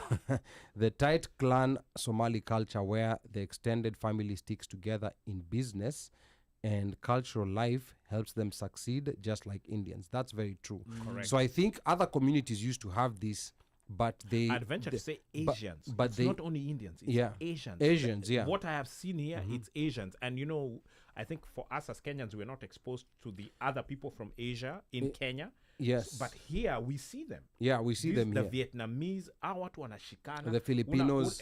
Unakumbuka Millennium. Yep. Unajua wase walikuwa family moja, na what they would do is they would identify a business, wanakuja pamoja watu katano, wanatoa hela kila mtu. Once your business has succeeded, guess what? The next person in line in this 5 picks a business, and all these people put money behind it, and they go with it, and after a while the next person, and they grow each other. And they grow each other. Yeah, but you see, the thing is with other Kenyan communities used to have this, but I think colonialism did something. And then it got people so divided. So it's very difficult to recreate it and bring it back to where it was, because that's what's gonna get people moving, that unity. Because you cannot, Western societies have survived on neo binafsi because they're sitting on history of stolen wealth, hundreds of years of free labor, like stolen resources, which they've inherited over generations. So you can have, people survive on trust funds and individual family money because they're sitting on generations of a lot of stolen wealth. So that's just the other thing that people need to learn. Where, we've gone south, east, west, but the question good is vibes and good times. Is hii tukirudi kwa hii development tour ya Ruto, what exactly is it that we are missing as people in the diaspora? Because it seems people get in line so fast, mashinani. Because after the Gen Z, we were like, no way, this can't happen. But we are seeing it happen.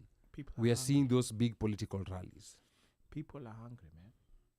People are hungry, but it's going back people to are this jobless, because also understand, hakuna majobs. But unajua kitu moja, wacha tasema ati hakuna majobs. Many people are asking this.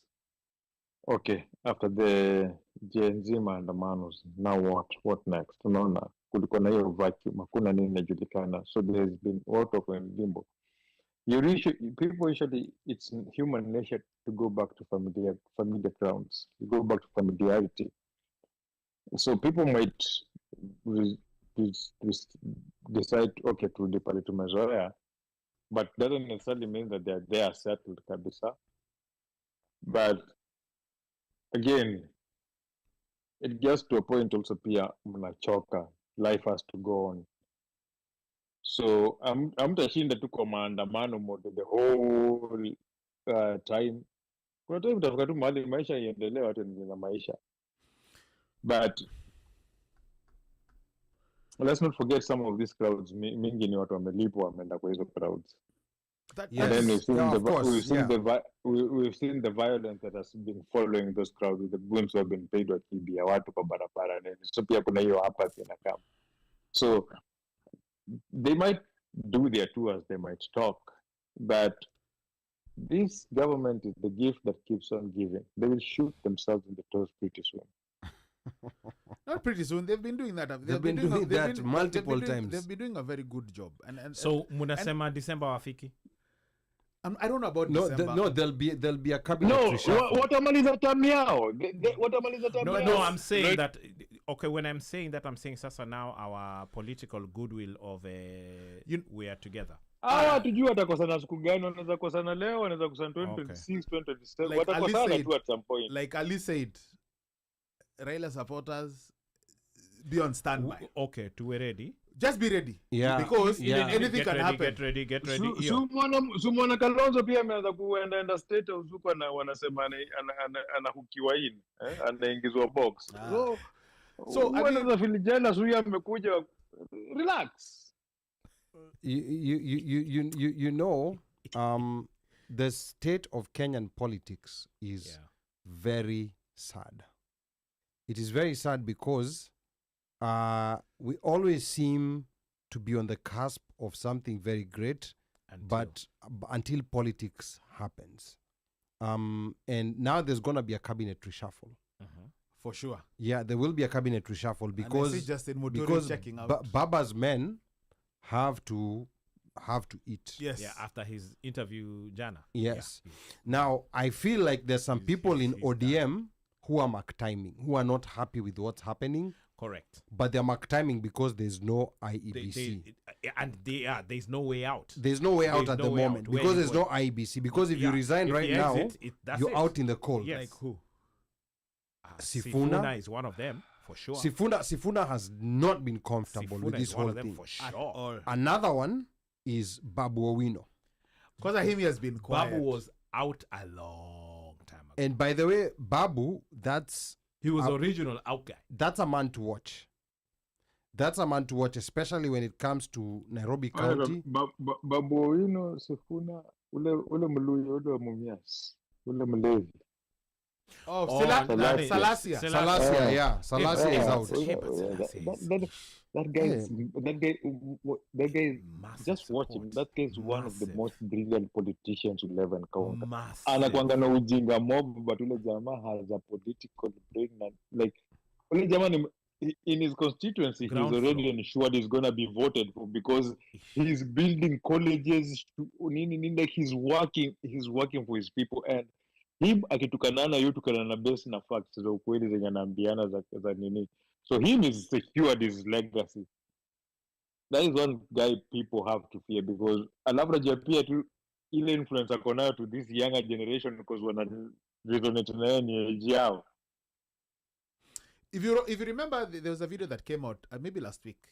Alikuwa nazushia the former sports CS. Nani Salasia? Yeah. Yeah. Alikuwa na mtusi.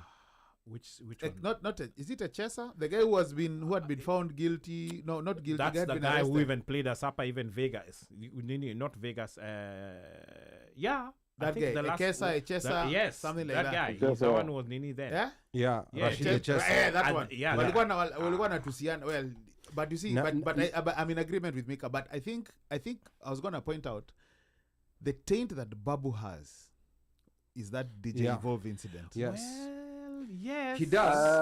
Ile zite. Okay, okay. But Now, it's not. It's now, tainted. now, It's not. I'm gonna take Mika's. not. Tainted. I'm gonna It's take not. Mika's perspective here because I've learned tainted. Yes, in our view, But I guess in our view, In yeah, our but view, in Kenya, yes. it's a totally But but different now, ground. now when you go on Ground. the ground, Totally different. No one remembers that. Yes, I mean, I agree. No one, Yes. no one remembers that. Ukienda huko Embakasi saizi, That's the caveat. Nobody That's the- knows who Evolve is. That's a caveat. Yes. Yes. That's a caveat. Yes, you're true. So I think what But yeah, Babu is also a man to watch because, by the way, I've been shocked. Yeah. He's been very quiet. he's been very quiet. Very, Yeah. very, very quiet. Wacha nikwambie kuna jamaa alienda ICC juu ya watu walichomoka kwa kanisa na akashinda kura. Akawa president. Yeah. Kuna kuna mtu alishoot DJ kwa club ndo watu Let it be known. And some of the people who suffered, who lost land or whatever, voted for that guy. So I Wacha think nikwambie, in Baltimore. ile Evolve ni nyinyi ndo ukasirika tu. Hata Evolve mwenyewe hajakasirikia Babu. so now I think the problem that we also have in Kenya is that the so-called good people or the people who are clean, the people who have the aptitude to be able to take us to a different place, they are refusing to learn politics, and I don't know why. Like, So an example is people like Ekuru Okot. At some point, he threw himself, like with his Third Way Alliance to run for presidency. I Yes. think that was in 2017. But then the problem that I have with a lot of I these thought he ran in 2022. these formations, I don't know they ran in 2022. Yeah, he ran in 2022. I doubt it. Confirm that. I doubt he ran in doubt it. 2022. Yeah. But I think the problem I have is that a lot of these groups pick up the activity close to an election. So when you lose an election, you're supposed to build momentum from there and keep growing. Like Jill Stein, Exactly. So like Jill Stein. Peter Kenneth. Yes, Peter Kenneth. You just show up during an election, and then after that, you disappear. You go and teach. You go do your you thing. go do your business or whatever. You go make Utasahau media ulipika. rounds. Yeah. So there's no one who wants to build something sustainable. Now, the person who has something close to that is Okia. But already, from the moment he announced that he's creating an exploratory committee to run for president in 2027, I've not seen activity towards that because you have to fundraise, you have to build momentum. You cannot start... Wanapiga campaign Twitter hao. Yeah. Wanapiga Twitter huko wanakutananga wanaongea.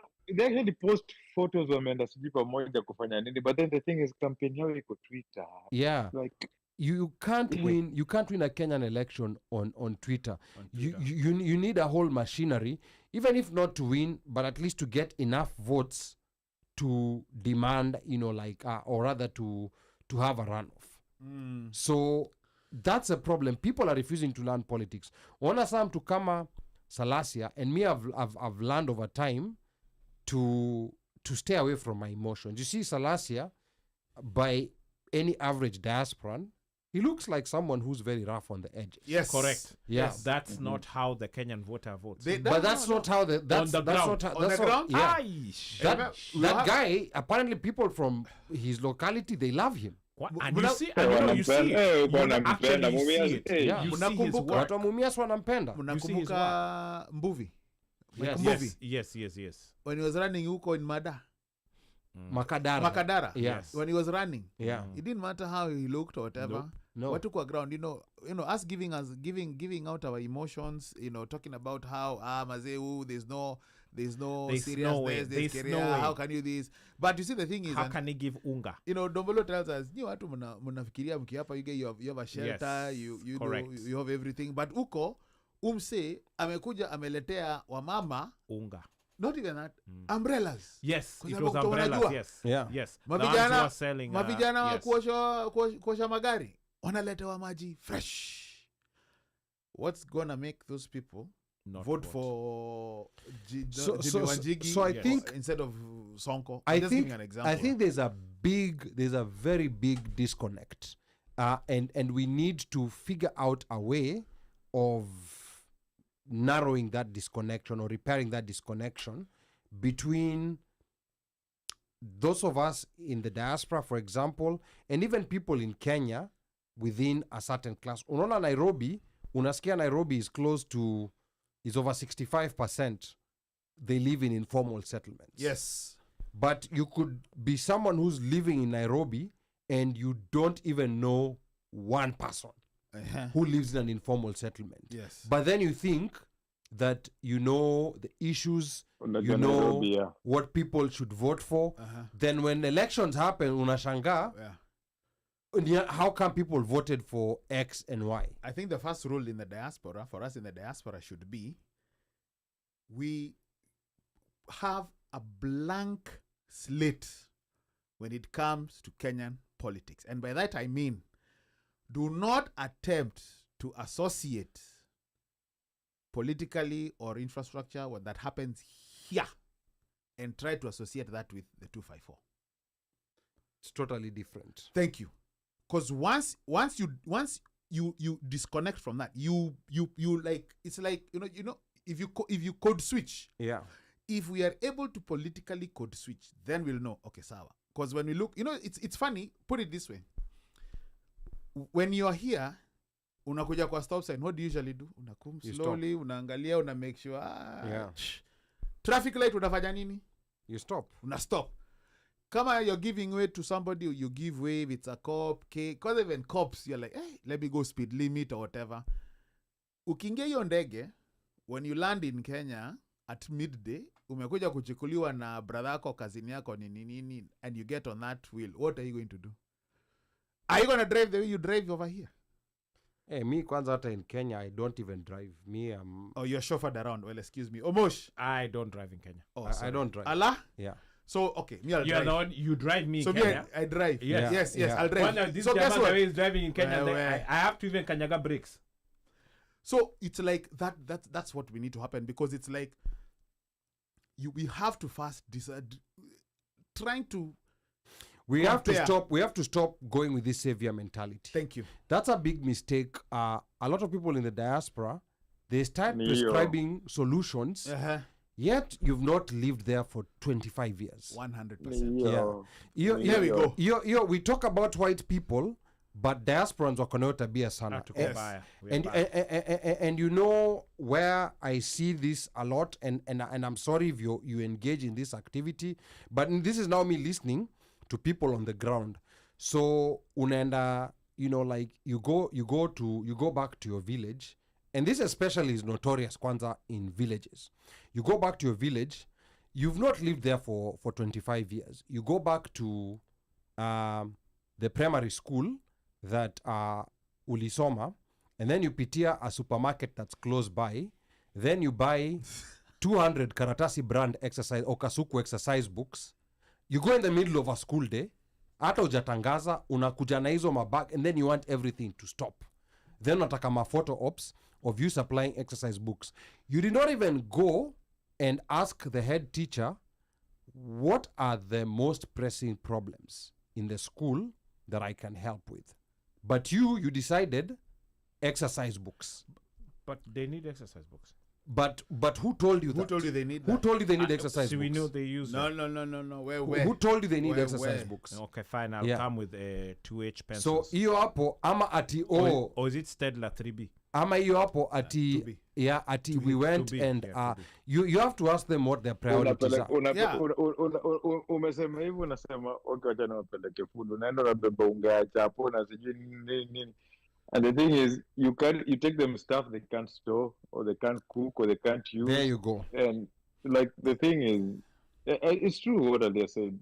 Diaspora people, we have this savior mentality on everything in Kenya. Yes. We usually need to think change like it. we know the solutions and we are better than them, and we understand life better than them who live that life. So we want to make to uplift their life to the standards that we are, and we can never happen. Even if we look to, I remember during Mandamano zile spaces that people are having, and the moment somebody from the diaspora will start speaking, he'll just be like, "Oh my God, nyamaza." Like you don't I have know. to be the main character. Your main character syndrome. your main character We syndrome. need to actually Problem. cut it out. We don't understand a lot of things they do. That is why you find we debate Kenyan politics in an American style. You find mean, that that's what we we are do. asking why can't this be solved like this? And it can't. So Don't ask why. It can't. it can't. Because that's not how people think. Exactly, yeah, it can't. It's different, you know, like and I personally gotten in that mode, you know, mi nataka kuskiza. You know, like I want to listen. You know, like one of the things that with even when I'm advising people on finances in Kenya, I'm very careful because due situation huko. Unaona saa kama for example, there are these buckets we have whereby we're saying that you should not spend X amount on for example rent, but then sasa uona mwambia mtu aende akaishi mali cheaper, but then akienda kuishi huko mbali, the amount of money they're gonna be spending on transport plus ngeta yes, after a certain time. security, yeah, That is the worst. Wale watu so ndo hivyo hapo. So you can't si kama kuambia mtu, you see, like even worst case scenario, if I move from let's say Montgomery County and let's say I go live in Baltimore City, you know, like it's not, yes, maybe there may be a few things here and there, but it's not life changing. No, it's not. It's not life changing like it is in Kenya, like where umekulia Nairobi West, and then now you're telling someone because you don't have enough money nenda ukaishila in Saba. Things just don't work like that. Yeah. So, and I think that's a part that we need as diasporans. We need to realize. We need. I mean, and I think we need to incorporate that. As I was saying, you know, how we are able to code switch, how we are able to switch from how we behave here and how we behave in Kenya when we get there. Be more a listener. In Kenya. That is one. Be more a listener. So the things that you would not do in Kenya, huwezi kafanya hapa. Yeah. Right? You can't go, you can't be stopped by a cop and say and you know and offer a bribe, or you know overtake on the highway, or you know just go all where nili unaingia na kifua. You can't do that. Do the same thing. Yeah, and even the way you talk to people, be polite, be kind, because sometimes kuna kiburi ingine wanaingia watu. Yeah, you're like, yo, you know what I'm saying? Because unaanza kusema, unaanza kusomea watchman, unaanza kusomea yani people who you have no reason. Huyo wochi, that security guy, that lady or jamaa looking after your household. Those are the persons you're supposed to treat with the utmost. Because those ones, they can set you up. And ukicheza, they will set you up. They have secrets like a nonsense. that are earth-shattering. Like a nonsense. That can break families. Let me read a couple of comments. Of course, the number to call. Leo hakuna watu wanapiga simu. Leo. 202-683-4570. Press *5 to speak. Hapa Esther Mulusa anasema, I was talking about, of course, Babu Owino. They quickly forget Babu Owino shot someone, and now he's a godlike figure, or they are told Mbadi has overseen the highest of trillions of shillings, but they don't see Baba's connection with this evil deed. And Esther, they will not see. Let me tell, I hear you, I feel where you're coming from, but someone who's fighting to get his next meal, we are also being very unfair to tell them to do this very complicated analysis that we have the privilege and time to do. These guys, they are concerned about how to get their next meal. They don't have time to sit down and research and find out, oh, this is connected to this. And that's the reason why, and that's, unfortunately, that's what the country has dealt them. They are struggling because when you're in survival mode, you don't have the capacity to think and weigh and analyze and compare and contrast. Am I going to go look for food? I'm going to... So you're responsive to someone who's coming immediately in your face and showing you, I can give you unga now. And that's why that has become a very powerful political tool. Which is why we need to learn from people like Okia, because I don't know how Okia was able to become the senator of Busia County and defeat all these other major parties that had the ground game. They had They had everything going everything. for them. Yeah, and then hapa Adhis anasema Ruto will only be sung in Homa Bay, never in Siaya. Well, we have. So what's we the had to see. difference? What is in Homa Bay vis-a-vis what's in Siaya? Is Homa Omosh? Bay? Omosh explain to us. Is Homa Bay where he has support, or what is it? Homa Bay, South Nyanza, and the other one is Central. But Very, very big difference in terms of the way people think, the way people do things. Your south And the wazimu. and so the adage is that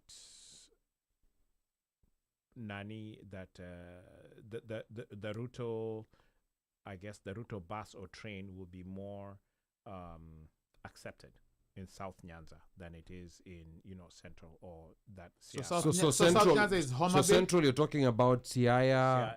Siaya, you have. Would you count Kisumu there too?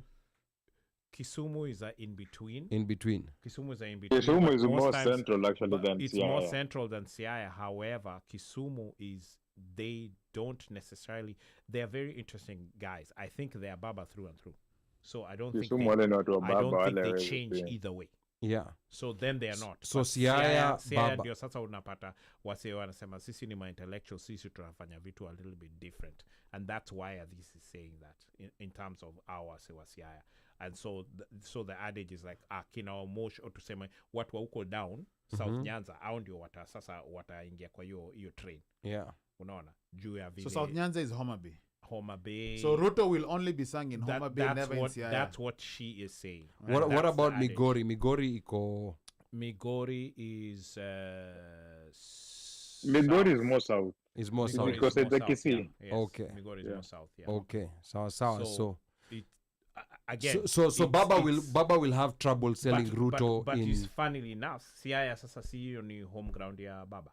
That's yes, where he's from. Yeah, hiyo ni home ground ya Baba. That's where he's actually from. So what she's saying is because she's from there, I think that's what she's trying to say is that because I'm from here and Sisi, mimi I'm not riding that bus, ni wale wengine ndio watasema hivyo.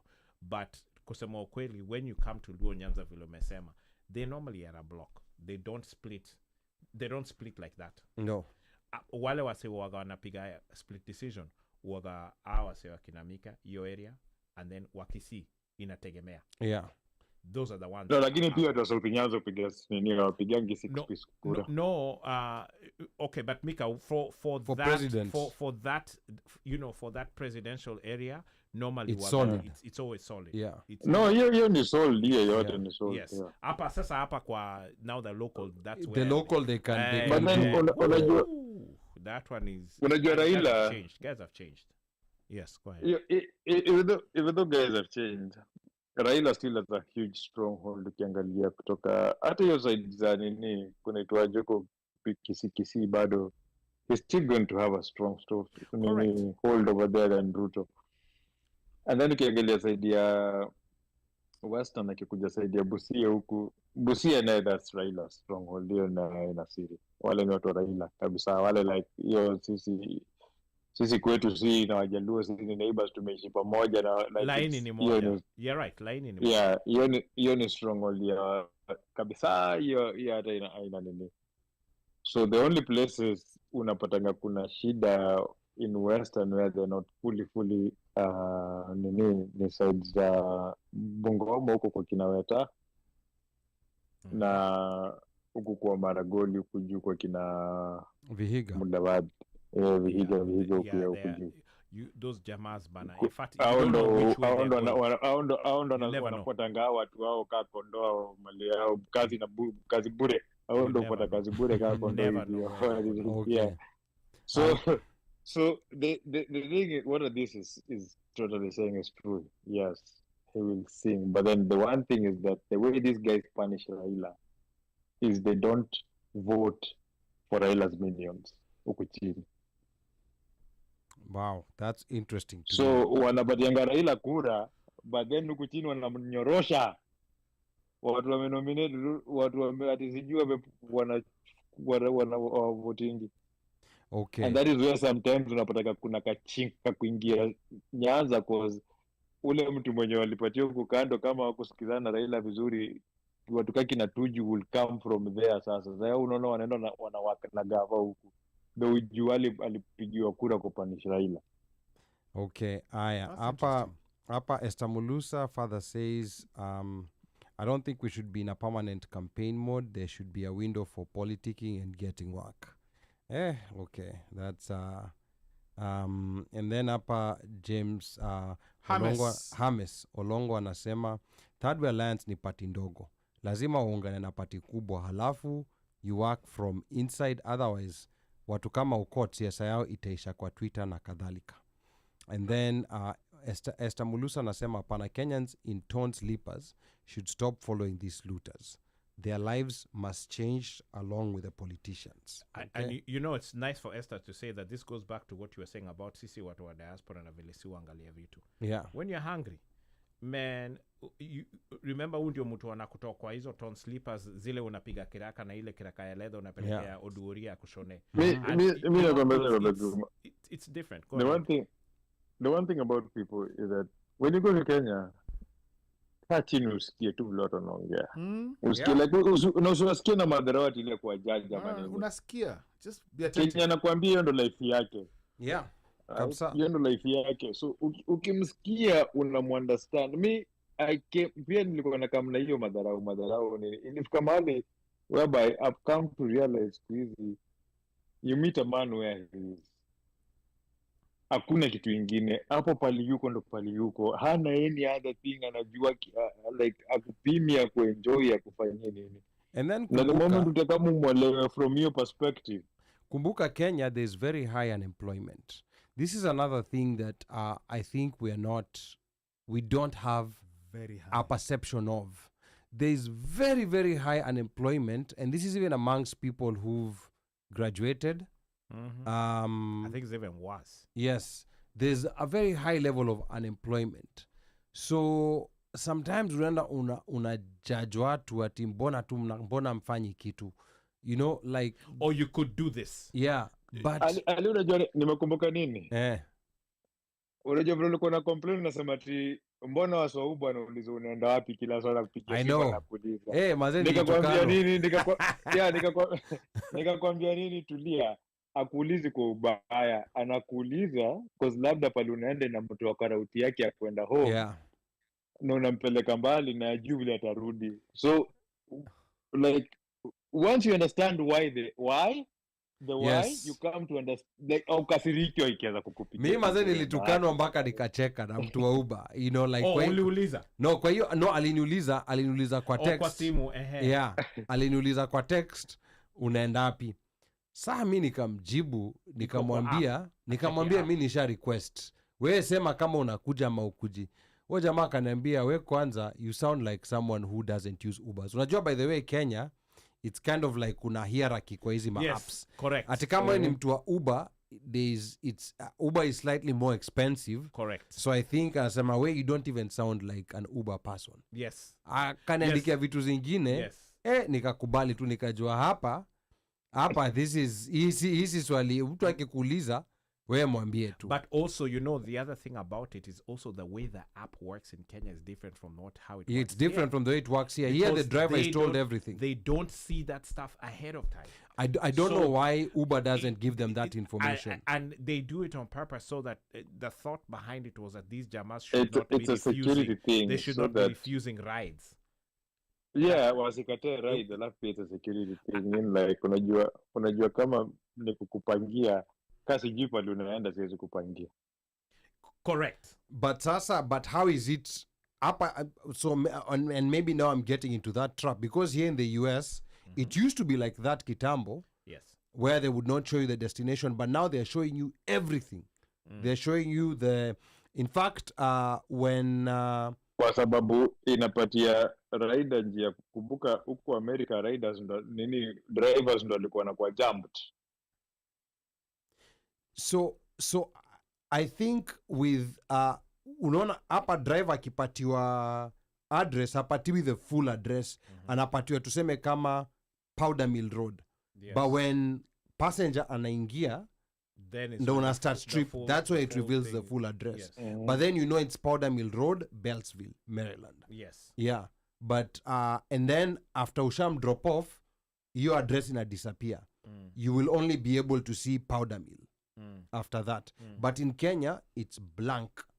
You know, like the only information the driver has is where the pickup is. Correct. So he has to drive to the pickup and start the ride. Then is when he sees That's where when it's the going, yes. destination is revealed. Yeah, and I asked them, you know, after a while, you know, you talk to the Germans, you say, hey, boss, yeah, the guy tells you, hey, maze, unajua, here we don't get to see these things.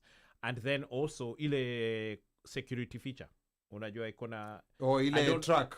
apana, kuna ingine ya, if like, let's say you are in the moti and you're uncomfortable, ama huo mse, ameanza, it's kind of like, it in conjunction with track, but it allows But you then Kenya it Kenya allows kwanza you kama to call dispatch. Where? Kenya kama imeka 15 minutes like ili calculate ni 15 minutes. Yes. Mkichelewa tu 2 minutes Uber anakupigia simu ama anakutumia text Ama uko sawa. they send you a message Yeah. and they ask you, are you okay? Yeah, like Are you uko still on sawa, track? uko And then sawa, at the umechagua. same time also driver pia like maybe ni jam ndio umewaweka, Yeah. you know? So driver also has to yes. respond to so a prompt. and then the other thing about it that about security that they added especially for female passengers, unajua msee anaweza pick dem alafu aseme sasa yeye anampeleka wapi? Anampeleka Ngong Road ama Ngong Forest na nazima app. Hiyo kitu na kutumia message. Na kutumia message like no, so basically other than kutumia message we mwenyewe if you feel uncomfortable with a dere you can always let's say you are coming from tuseme USIU na kuja Kilimani, somewhere in between unaona mse anachukua chochoro ingine ama anachukua barabara ingine anataka kupeleka Wangige or something like that, you can have the opportunity to call, you know, Uber security. Then Uber security then will actually contact the driver directly and tell the driver, go to this place, go to this location. And then they call another moti for you to come and meet you there and pick you, and you switch motis. Yeah. Now let him say it's taken offline. Okay. Now, there were some comments here coming on YouTube. Omosh, you slept on them. You've not been reading them. Before we go to Yeah. before we go to Hao wase wa YouTube wanajua niko na hao, wairimu wako hapo na mimi tunaongea yani ali sikusimamisha nini gari, but let me start over here from Stephen Bati, karibu, and he was talking about earlier, you know, so earlier he was talking about the CDF and talking about he gets the fact that they are sitting on the board makes them very powerful when he was talking about wase wa CDF. So Wairimu was also chiming in kwa wase wa Somali at the Somali businesses in Nairobi. And she was stating that after devolution, each county gets an average of about 10 billion per year. And Northeastern was not developing their counties, but have developed Nairobi. So just talk about the Somali businesses. And then interesting comment here from Wairimu again was that Ruto's Nairobi rally seems successful, but he's holding them in schools, a captive audience. Very interesting take on that. And then, you know, I said, you know, I asked her if ati Ruto ni headmaster, and she's like, no, he's acted like this in the past. And then Ali, she was also agreeing with you about the high unemployment, getting data bundles in order to get into the weeds on the politics of the day is a big problem for most. So kuna wale wase wanapitwa na wakati. So, you know, it's you basically have to use what's there with you, you know, the bird in hand that you can touch. Yeah, absolutely. You know, and so then, you know, your ground sometimes, game- yeah, sometimes someone is in his 40s, akona watoto, and then we unakuja, unaanza kumwambia vitu zingine that him is concerned about, are my kids gonna eat next week? Are they gonna get school fees? and that's the disconnect that most of us diasporans really don't get. Yes. We are not getting it. In fact, We're not getting it. No, we're not getting Totally. it. We don't. and Yeah. a comment that I was given over here, which was a very interesting comment, and I think it was right on point. I was told that si waga tunabebaga watu wako home vibaya. Basically, kazi yetu waga ni lecture all the time. Ground game, vitu ni different. Vitu ni different. So, you know, in as much as we think that we are giving a solution, ama kasuluhu, hiyo inaonekana to them ni lecture. Juu kwa ground, msee anaona mtungi ya gas, gone. sijui nini gone, this gone, job nowhere. Because unaona kuna areas you know like mashinani unakuta even a teacher is being paid like 15k. They have to supplement. Yeah, is paying 15k They have a to month. supplement. So and then sasa unaanza this is someone who's earning 15k a month. Yes. Akona watoto. And then there's this judgmental talks that come. And they're single parent. Like, oh, why are you having so many kids? That's very judgmental. Yeah, yes, it is. And you know, that kofia that we wear from the diaspora, I make sense because I have a cousin who's like that. Is a teacher. And assume do inaingia vizuri blah blah blah, but then at the end of the day inafika point mpaka mtu anafuga kuku, anauza hani, sijui akona mayai, ana nini, and then on top of that msee anakuja na muibia kuku zake saa zile iko job. Imagine umeibiwa kuku zako 20 ama 30. Yeah, and you can kill someone for that. They are gone. Are gone. Na kuku moja kienyeji waga between 800 to K. Yeah. Now we have a caller.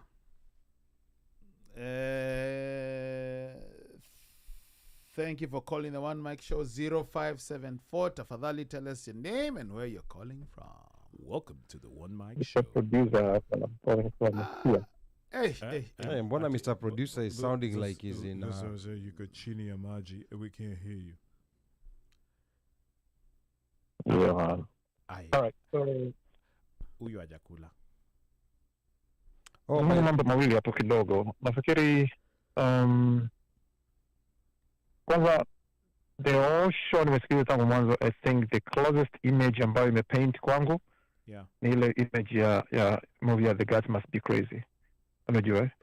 Yani that's what kwanza tumeanza kuzungumza kuhusu education, tunazungumza kuhusu diaspora, kwenda nyumbani, and I see that a lot not only in Kenya, even in TV where people will live here with whatever they think, you know. Some people, I mean, Ali talking about Kasuku, people will take some cereals from here, wanazipakia kwenye boxes, you know, wanapeleka moja kwa moja mpaka Tanzania, and then they'll be like, okay, wanakwenda shule, wanakwenda kuwapelekea pale. And sometimes you find out kwamba maybe watu hawahitaji, you know, anything that you can take there will solve the problem. But is that the problem that they have? Is that the top of the priority?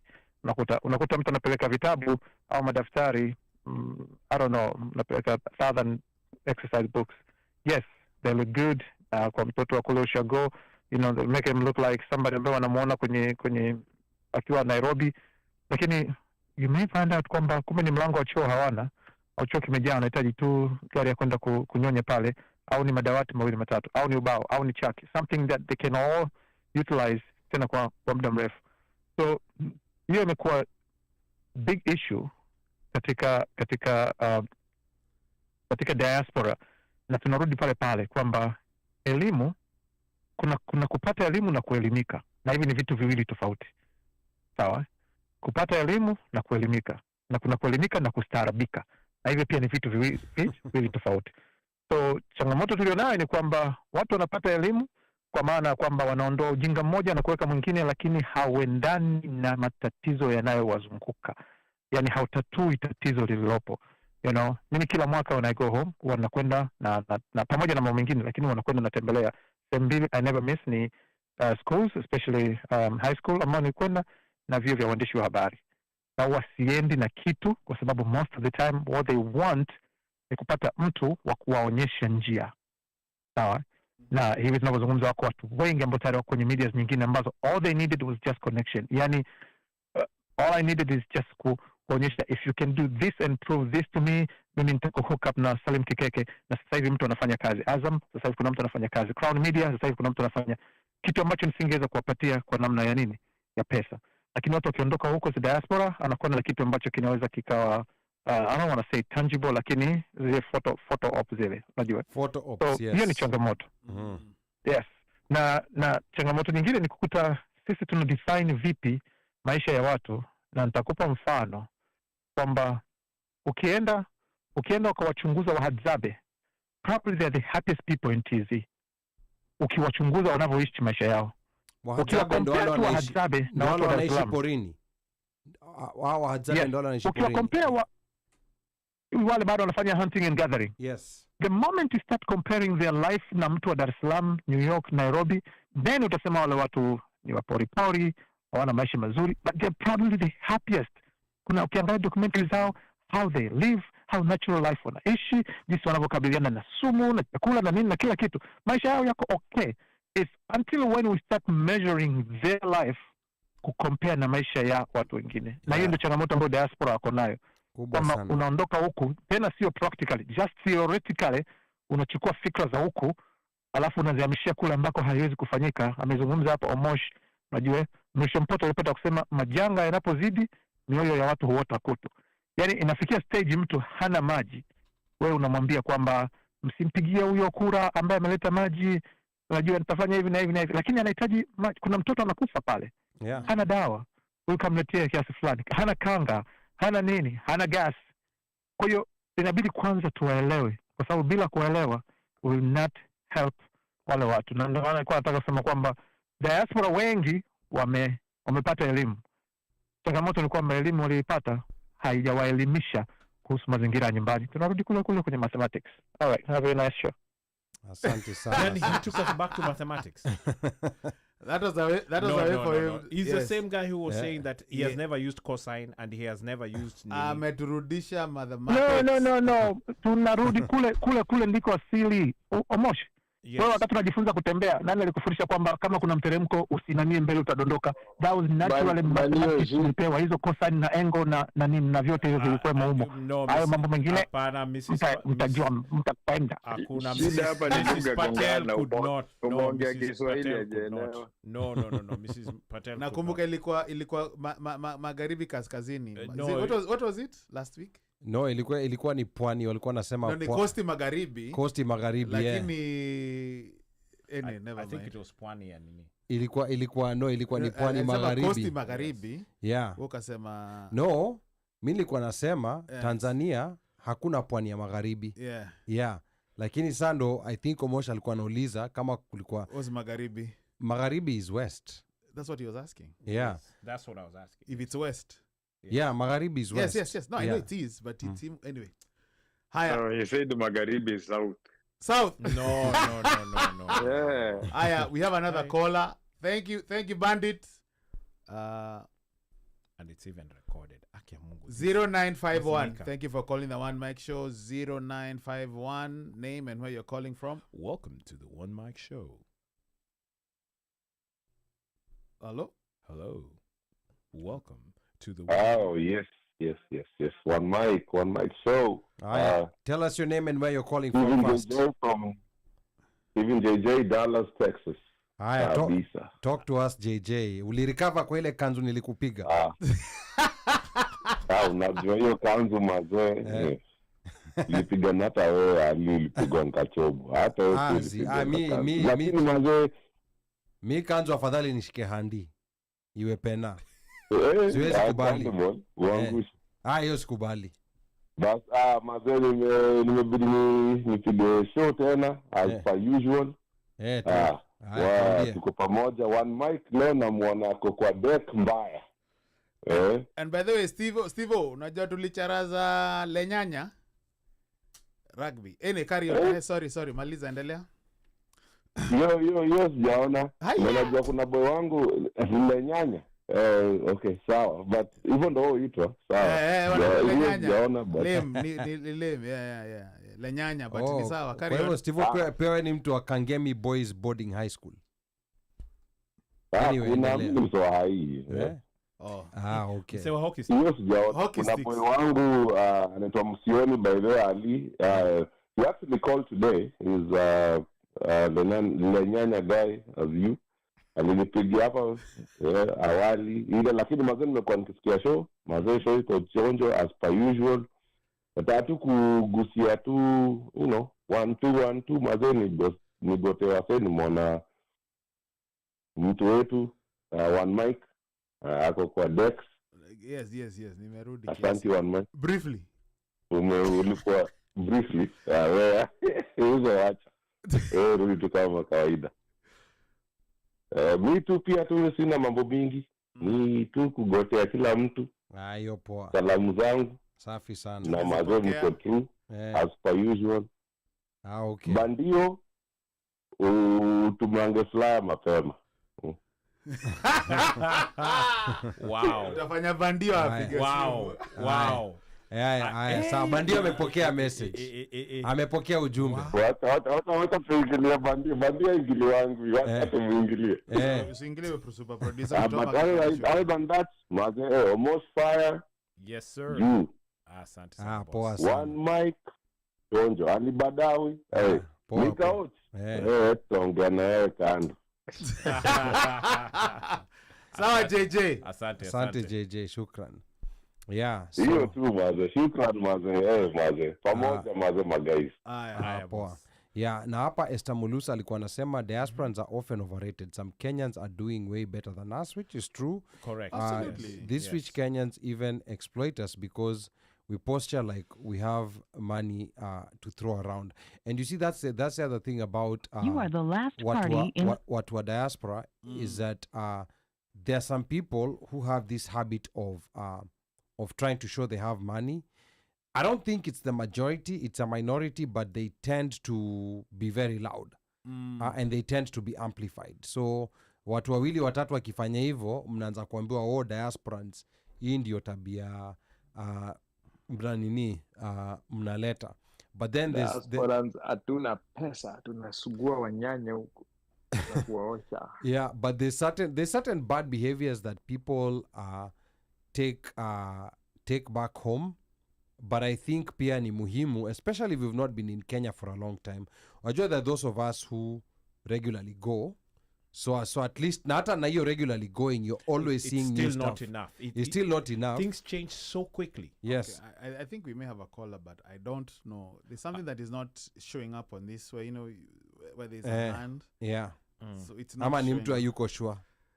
We can just pick it up and see if they're going to answer. Yeah. Okay. Or maybe it might be ice. Sawa. Yeah. Omosh is here. So wanajua wako na address. Thank you for calling the OneMic show 7614. Thank you for calling the OneMic show. Name and where you're calling from. Welcome to the OneMic show. Yes, it's nice. Hello. It's nice. And we're deporting people. Oh, okay. Ice. Ice. Do you want us to open the door for you? Ice, you sound so nice. Why are you sounding like you're inside the hole? Why is it so muffled? Ice does not give you a good data. Oh, Paul. You're sounding muffled. Paul. Yeah. Ice. Oh. Lipa bili ya simu. Lipa bili ya simu kwanza. Kwani Ice has no money? Hatukusikii. Ama ni Doge. You're breaking. Ama ni mtu wa Doge. I think this is a Doge guy. Unanisikia? Now you're better. Aya, tell us your name and where you're calling from, Mr. Ice. Mimi naitwa Andrew Kimani. President. Future president. Minister, I thought you guys were talking about me today. When, the way you've told me to withdraw my presidential campaign. No. It wasn't me, it was Ali. No, me I was saying you have to sustain. It wasn't me. You can't just show up like 6 months before elections. Yeah. No, 2 months before. Hatujaona flyer. Hatujaona ad. Hatujaona bahasha. Campaign. What is that thing? That thing that not memoranda. Ile kitu ya MOU. No. The one for you have a platform. Manifesto. Manifesto. Yeah. Manifesto. Nakabahasha pia. Nakabahasha. What shall you do for us so that we know that us are voting? But on top of that, what are we getting? Sambaza that bahasha. Bahasha. What are we getting? Tuko ndani kama SIM card. Ndio maana tuwezi tengeneza Kenya yetu. Inchi kitu kidogo. My friend, we don't want much. I just wanted to call and say hello. Yes. Poa. Okay. But see, we're not asking for much. Just a bahasha with $100 each. Tashkuru. Yeah, I mean, it's not, it's not much. Yeah. I mean, just $100. That's nothing. Yeah, so, actually, just drop a $5,000 check and then pay for rent. 5,000 ni nyingi. Tulete tu kabasha tu na $100. Yeah. We're only 4 of us. Only 4 of us. Yes. So $400. You know naje? And if you want bonus, Mnataka super sponsor. producer soda. Mnataka sponsor. Hata sponsor ni hata sawa. sponsorship lakini sponsorship itapanda hiyo. Hapana, we need to find out what does he mean by sponsor. Hakuna cha find out. Kuja sponsor. Nika Super Bowl. 30 seconds commercial money. Yeah, we'll send you our rate card. Money for presidency. So unasema tukutumie rate card. We'll send you our rate. We'll send you a rate card. Ama wewe unatoa ngapi? Acha tuanze hapo. Wewe unatoa ngapi? Money is not a problem. Ndio nasema wewe unatoa ngapi? Huyu ana diaspora for sure. Umesema money is not a problem. Namuuliza unatoa ngapi? Unajua nikiwa Kenya tulikuwa nasema money is not the problem, is how to use it. Yani maana kuitumia. Okay. All right. Okay. All right. Hi, Mr. Kimani, Andrew, future president. Hi, Prez. Mahesh. Mimi kwa nasema show imebambika leo. You guys have been talking some really strong points, and you have a point. You know, I remember Obama's father had gone back, you know, with his Harvard degree, and they shut him down. You know, he became an alcoholic.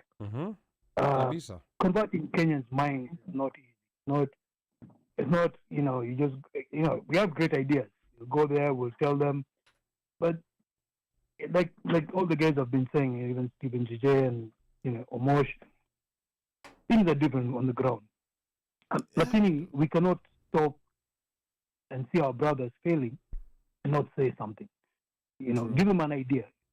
May I remember when I first came huku, I told my guardians that mimi naenda kusoma computers. Kanambia, you're going to throw your life away. You know, wewe unataka kutupa maisha yako. But why don't you pick something like accounting or a lawyer or a doctor? See, computer in the video games ni ya nini? But now you look. Zile idea tulikuwa nazo kitambo na si zile ideas zitatutoa hapa in the future. And in 2003 I had a call with Raila through a mutual friend. The son, one of the nephews of Kodek. Akaniambia tumuuliza Raila what vision does he have for Kenya. Mimi swali yangu ilikuwa nilikuwa nimeona India imeendelea, what do you see for Kenya in embracing the technology and pushing Kenya's youth ahead. His vision at the time ilikuwa Kenya is not ready for that.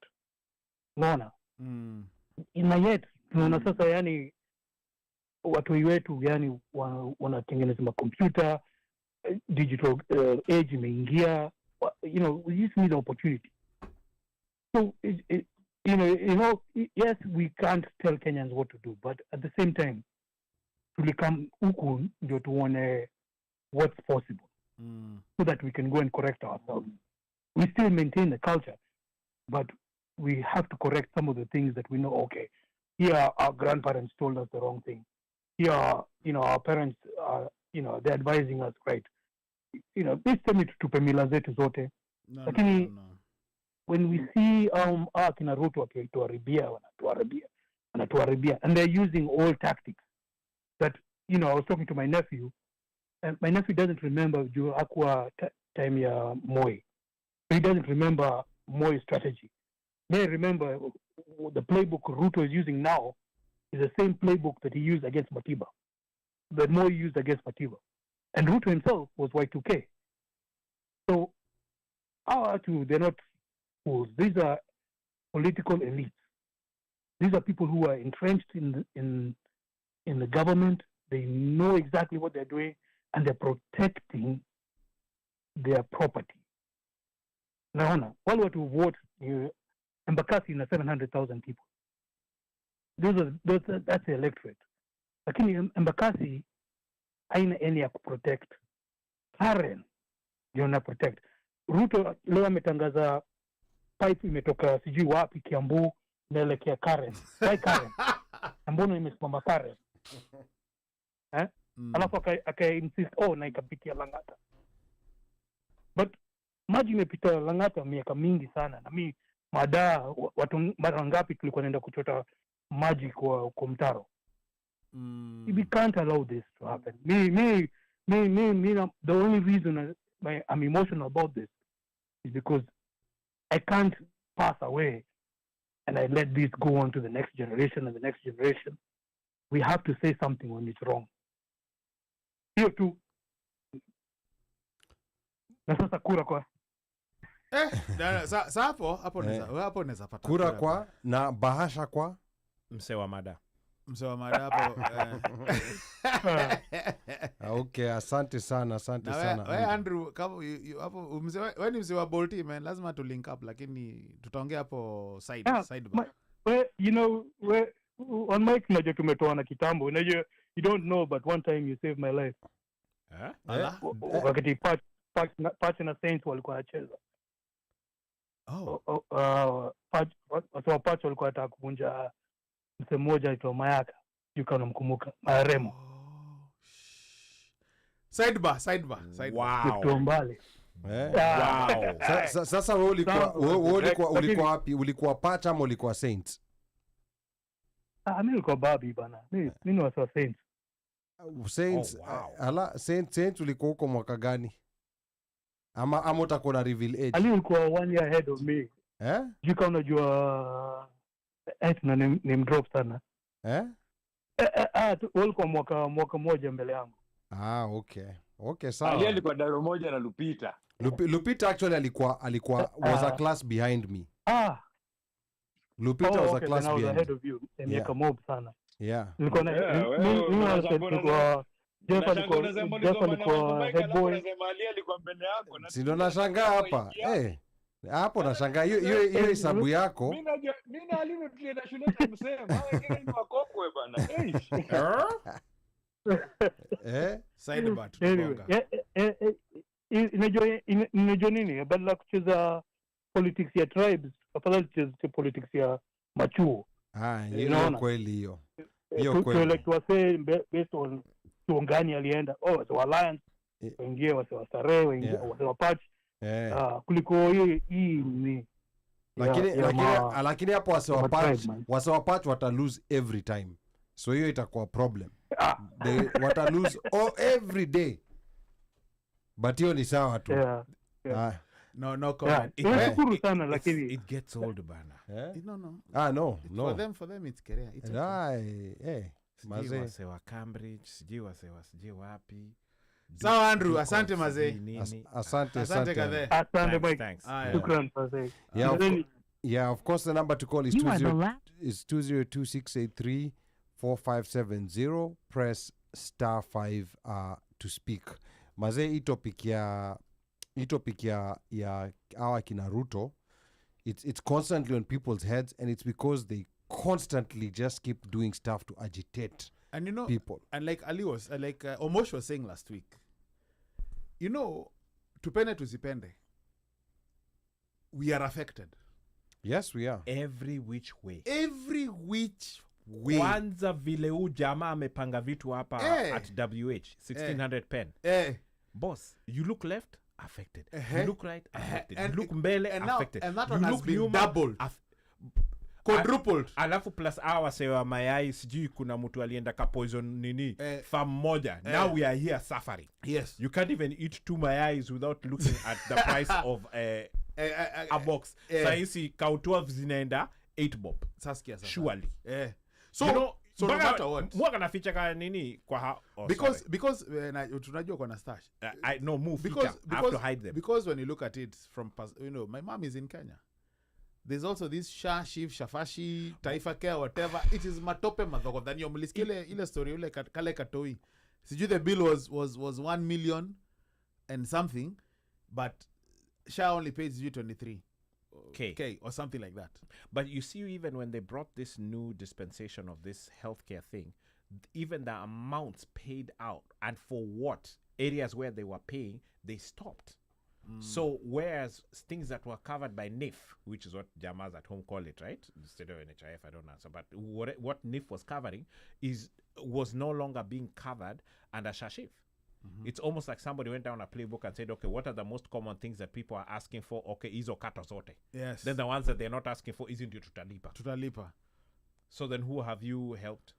So it and almost looks like, and the with El Chapo / Kasongo being adamant about saying that this thing is gonna stay, we're not gonna go back to whatever. It's here to stay. It's not going anywhere, and we are not reneging on whatever we have. That is what yet we still even have a system that's still functional. All you have to do is turn the switch on for NIF. You know, and pay guys. Even if you have Shashif, whatever you wanna call it. Pay the hospitals. If or you don't slowly pay them, phase it out. I mean, like, again, they should have done that, but again, they're not paying. Even the new system that's working now, supposed to work, they are not paying the providers. So providers are saying, we're not taking it anymore. If you don't come with cash, wewe inje. Shauri yako. And which means if you're gonna come with cash, you know what? Let me hit up my boy Ali. You know, let me hit up my guy that I went to school with called Micah. We played rugby together. Like we got that to look at majirani, whatever. Boss, tafadhali naomba man. Just send me something. No, I just wait for guys in the parking lot before they come in. Now wapiga ngeta. Okay, there is that option. Si wanakuja na cash. Sindio.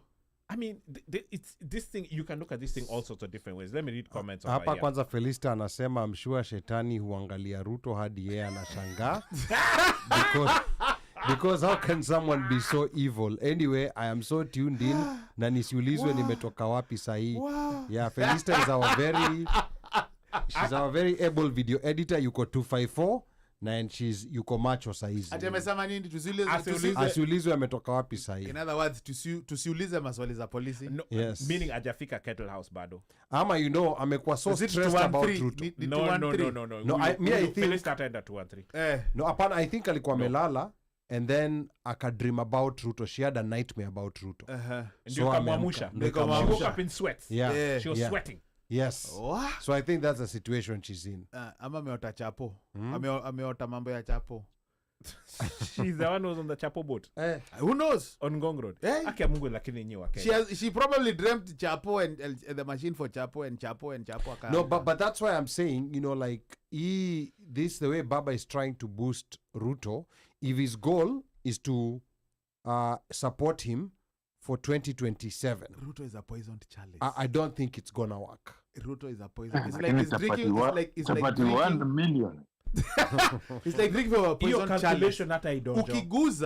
Ukiguza, there are certain things that if you just touch or tamper with, you become tainted. You become dust. You know, okay, dealing with UK was one thing. Dealing with Bucks, that's another thing. Ruto is like the this SI guy, unit. This is the SI unit of don't. You know, like even if you're a Jama, even if you're a mama and you're told, please stay away from that guy. But do you think? And then you go and you guza that guy. You guza Murima. But do you think? wait. You will stop mismentioning Murima over here. But do you think? No, Ruto has any chance of being reformed? No. Because now he has to go. Bro, wacha nikuulize. Yeah. This guy, what barabara was he talking about? Itaanza sijui Garbatula, sijui naenda wapi. You remember that barabara? By the way, that barabara. That's from that one. Yeah. That barabara, you know, is actually being funded by the World Bank. That's one thing that people don't know. Okay. So he was saying it's a project that's already in existence. But guess what? Yeah. When it's being done, kwa ground, what are nini? Ruto amesema nini? But people don't believe. People don't. At this point, people don't believe anything he says. My point. Yeah. Unakumbuka ile kitu ya housing fine itaitwaje? Building fund. He was not calling it a tax. It was a levy. What was it called? The housing. Please levy, remind me, bro. Yeah, it wasn't. Yeah, they gave it a different name, but he was saying it's not a tax. It's a tax. Yes. It's a tax. Unakumbuka mtungi ya 2,800 to 500? Yeah. Ilikuwa nini? Alisema ilikuwa ni price ya it's the can. Unakumbuka wifi? But you see, unakumbuka simu? But I think, and these are words that it is him who has said it. It's not that anaekelewa. But you see, I think you get to a point where you start believing your own lies, because there's no way. I'm sure he knows. I think at some point he actually believes those things. But you see, but like Omosh said, I think it's Omosh. He said, "Wakenya are hungry." Us, the way we have been programmed in Kenya, the way we have been programmed. Yeah. Oh, it is you. Politicians know exactly what to say. Yeah, they know what to buttons. say. They know and which so one this to guy, turn. this guy is not going to just. Was it yesterday or day before yesterday? The guy has listed all the names that he has been called. Did he not even Kasongo? And then guess what? He even started singing the he even Kasongo. started singing, yeah. He started singing Kasongo. Yeah, I know. He's agitating people. So yeah, you're like, and Yahweh, in one aspect, you have to commend him for anapokea banta. But all this is to say, it's reverse psychology. Yeah, all this is to say, psychology. All this is to say, hii hata uinipatia majina provided 2027 tutakutana mbele, hiyo ni sawa. Mimi nimejipanga. Ruto, mjipange. He's ama namna gani, my friend? He thinks all problems can be solved politically. He's like that carpenter who the only tool he has and knows how to use is a hammer, so he sees every problem as a nail. And that's how he's been dealing with everything. I don't think there's any goodwill or any honesty in wanting to solve some of these problems that they're talking about solving. Ali, he himself came out and said categorically that people in government should stop going around and participating in harambes. Yes. Did he not say that himself? He said that. Na akasema he should stop. It's a rap. It's a rap. 19 before he gave 20 million. Then he went to a church. What did he do? He tore 20 million and he said, in addition to that, you people are the ones who are saying sijui I don't know what sisi hatutasikiza hizo vitu, toeni pesa yenyu. And in addition to that, he said he's going to do what? Another hard rate. And on what type of land? Public land. Public land. So asking us, is he going to change? No. He's not going to change. So you're saying he's because we have a whole 3 years a zebra to go. Who's trying to become a leopard. My friend, yes. Akichange jina yake itakuwa Ruto kwe Uto. Or Turo, something like that. Turo, something. Reverse. I need to make sure I never travel to Kenya with any of you guys. It is not going to change because the thing is isi kuekelewa vinyo. The evidence is visible. There's audio. It's everything and anything that he has said. What if a jury package and then 2027 won a whole cohort of people supporting him? You know, let me tell you. This is what I'll say. It's freaking possible. It's possible. Kenya? Again, it's Kenya. Yetu. Remember, that's what's going to happen. Feed the hunger. To let us disconnect from thinking American and let's think Kenyan. Mika ametuambia hapa wacheni kufikiria mambo ya evolve na nini. Let's think like a Kenyan. Yeah, no, I agree with Mika. It is a possibility. I agree with Mika. Wewe sasa a huge one. Ukienda waambie mtu Embakasi hata sijui babu wide yuko Embakasi gani. But ukienda and then you talk about DJ Evolve. And then once could debate watu kuhusu DJ Evolve. People there don't even know DJ. That's just the reality. Unfortunately. Babu itasemekana wewe DJ Evolve amesomesha mtoto wangu. Mtoto wangu ametoka from standard 1 to standard 8. Babu alikuwa constituency yake wewe mtinda kura. Akujaja wajaluo, umejawa kamba. Uko mimi hawezi mshinda kura huko. Have not been able nilienda hospitali bibi kujifungua. Huyu alikuja akanilipia 15,000. Unaniambia nini babu mambo ya nini whatever. So no, it's not easy. And it's a possibility. Yeah. You know, and the only thing is, and like as I was saying, and I am waiting to be proven wrong, but me I think there has been a shift because of how from June 25th, that shift put something in me that said, you know what? Here, again, the young, the Gen Z or whatever, they may have been silenced, they may have been pounded, not to a pulp. They may have been rendered voiceless or partially voiceless, but not fully voiceless, meaning that bado kuna vile. When the pressure was put on that guy where he reconstituted cabinet, and he reconstituted it to a point where he reached out, Baba alisemaje, huyo mtu ndo alikuja kunitafuta. Sikuenda kumtafuta. Yeye ndiye alikuja kunitafuta. Those are the things that I was saying, that for me it's one of those things that it may be a crack in the windshield. Yeah.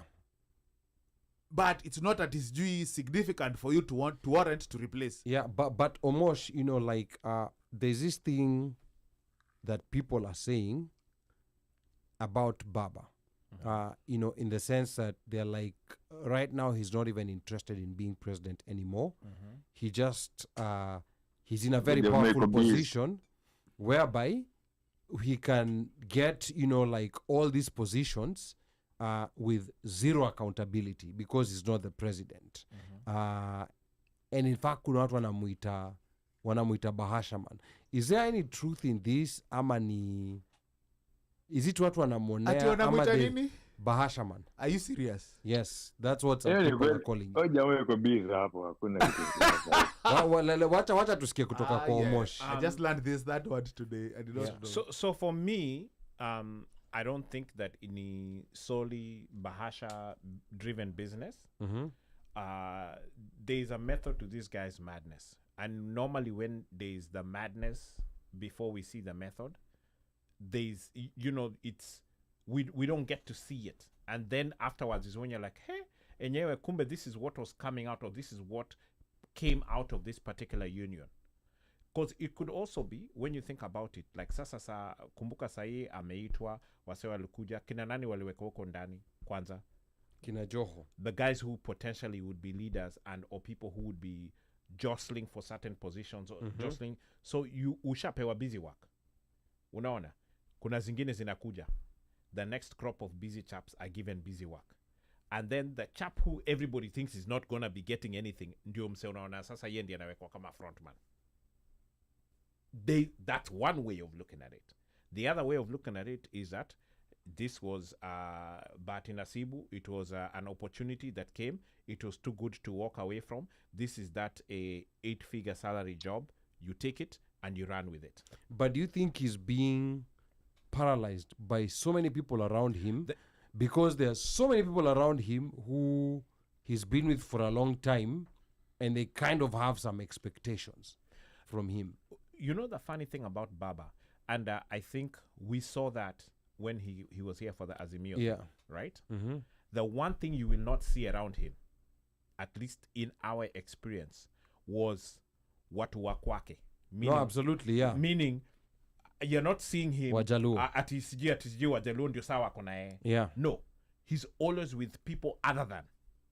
And he's very adamant about that because that's the first thing that always runs through everybody else's mind. Yeah. And when it comes to that part of kupiga elevation or to do whatever, and you look at Siji, who's the right-hand man, or who's the guy who's coming out as a spokesman, a lot of times it's not people from his region, or even if you want to say they're from his region, they're so far removed that you're like, what is his connection with this particular person? Because when you think of someone like Gladys Wanga, like came out of nowhere, yes, she was an ODM stalwart, but when you think about mahali aliwekwa and the way she was pushed and the people who were pushed to the side, give way to her. Give way for her, because you have Milio Diambo who was already there. If you're going to say, okay, now let's pick a mama, and who has been with ODM and who has been shikaring the mantle, chaps are told, no, you have to sit to the side, huyu ndio naona, because kuna vile vitu kuna karata zingine zinapangwa hapa.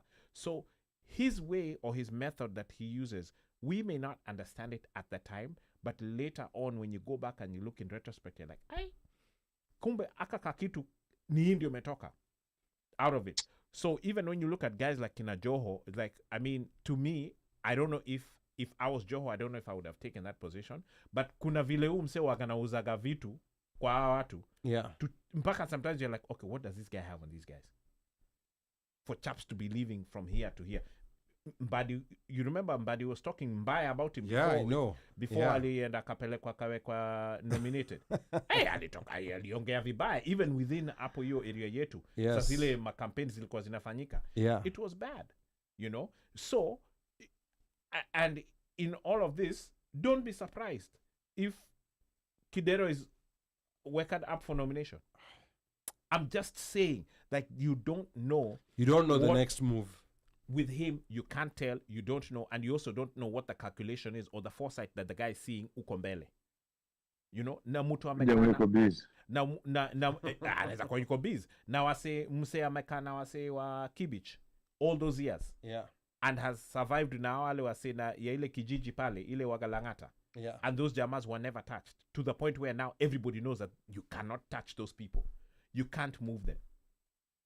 There's got to be something to say about that. There's definitely got to be something to say about how this guy plays his politics. And maybe one day when he's not here is when we'll be sitting down and saying, enyewe ujamaa alitupanga ile kupangishwa. Okay. Uno Mike. Wahenga walinena kilicho na mwanzo hakina budi kuwa na mwisho. Meli imetia nanga. We are about to wrap this puppy up. OmoshFaya, because the last time it looked like there was I mean, it's up to you at this point, whatever you want to say. Acha nianzishe. Okay, sawa. Guy. Sorry. Mkimwambia aseme goodbye wa kwanza na kasirikanga Omosh, hakuna hit animiza hata. It's 10:59, boss. We are missing. Hakuna hit miss. We are missing the hit. Yes. Mumeongea sana. Next time mungesema munataka nini. By the way, Steve Mbati alisema he was there for the fight.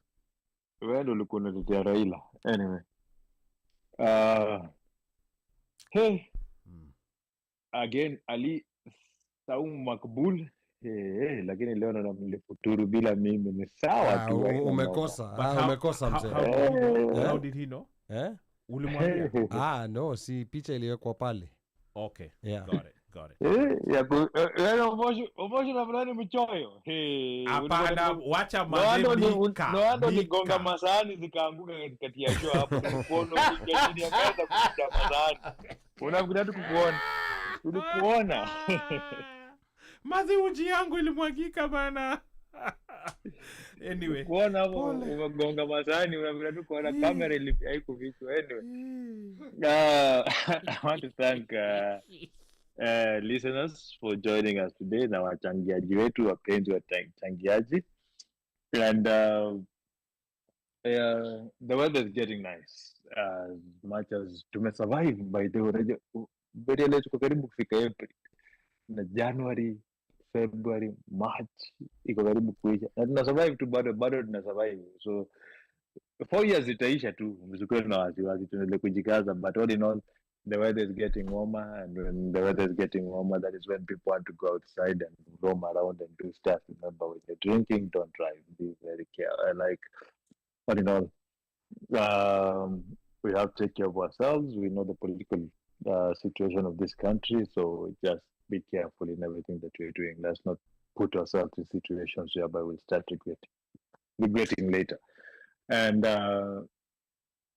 to our listeners, thank you for joining us again. Thank you for your contributions. Thank you for making this a very good discussion. And I love that show looking at Pigoma off guard based out of comments. That is what we like. We want you to push us to be able to forget what we programmed to speak on and to have a conversation with you guys instead of it just being isikeni katika kwa WhatsApp group tu wase wanne tunapiga story.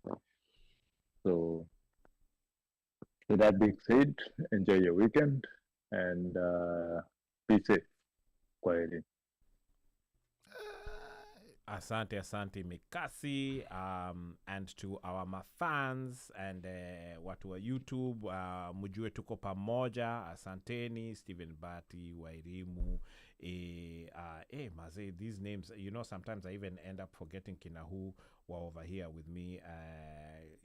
My people's Andrew Kimani, El Presidente, thank you for calling in. And to our fans, we have people who actually listen to this show from very, very different time zones. Kenya, Australia. I heard Thanks people for staying up with us, for being awake with us. Those who are on radio nighttime, asanteni. And again, we'll always say this, that without you guys, we would not be here. You guys make this show continue clicking, continue to support us, subscribe. And yes, like Micah said, the weather is breaking kidogo, so things will get a little bit better. Throw in a little 10 minutes of walking exercise, nini, maji, and so on and so forth. Believe me, it actually makes a difference. Some of us can attest to that. With yes, that we said, can. Yes, we can. We'll see you guys next week. Tutakuwa hapa. Anything special happening next week? OneMic ama ni mimi, wewe na Mangumi? Mimi wewe na Magumi. Okay, sawa. Okay, have a good weekend. Hug your loved ones. Kesha is not promised. See you next week. Peace. All right. Asante sana DJ OmoshFaya, and asante sana to everybody who was tuned in. Another amazing show. We have to think about what's going to happen in Kenya, because things are not looking good. Like we're in that hope where now we're in that phase where now people are kind of starting to lose hope again, and that's never a good thing. The other thing is that what we're diaspora, let's remember that we also have a vote, but we have to figure out, do we want to wait kupangwa, ama do we have to start organizing ourselves? Especially if elections are gonna be close, then actually a diaspora vote can make a difference. So rather than kusomea watu wa Kenya, wacha tuangalie situation yetu and figure out, like who will be best for Kenya, because a better Kenya is better for us, even those who are living here, because it's also better on our pockets. Yeah. So it's important that we keep following up, but we also remain silent and listen to what people are saying there. Usianze kuwapelekea like lectures zako na msomo zako based on what you've experienced here. Things are very different there. Na kwa hayo machache, yeyote ambaye anataka kunipigia simu, nambari yangu bado ni ile 1-800 mteule. Na operator akishika simu, mwambie unataka kusema na mjukuu, na akikuuliza mjukuu yupi, kumbushe ni mjukuu yule wa Masai, because I'm Kenyan by blood, American by design, Masai by choice. Sichagui, sikagui na sibagui. Kwaherini. East or West, Kenya ni home. See what tuko na wazazi, we've got family. We have to be invested. We have to be intentional. If you love your people, then you don't have a choice. Participation ni lazima.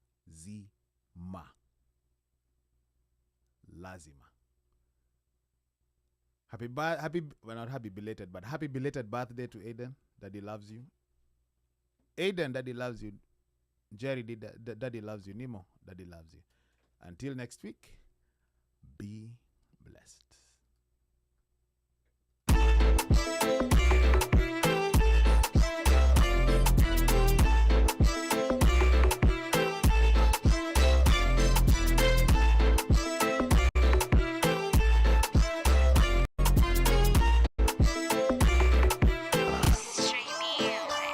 Tipsy boom chakalaka boom piga zoom misi nude set screen full ni set the mood skill ndo inajirepeat ndani ya beat nikispit on a retreat company chip na get keep mpaka namba za pedi check zima hiyo fake leo nataka to medi plan B ko ready ju plan A ko basic idea ni crazy but lazima to make it.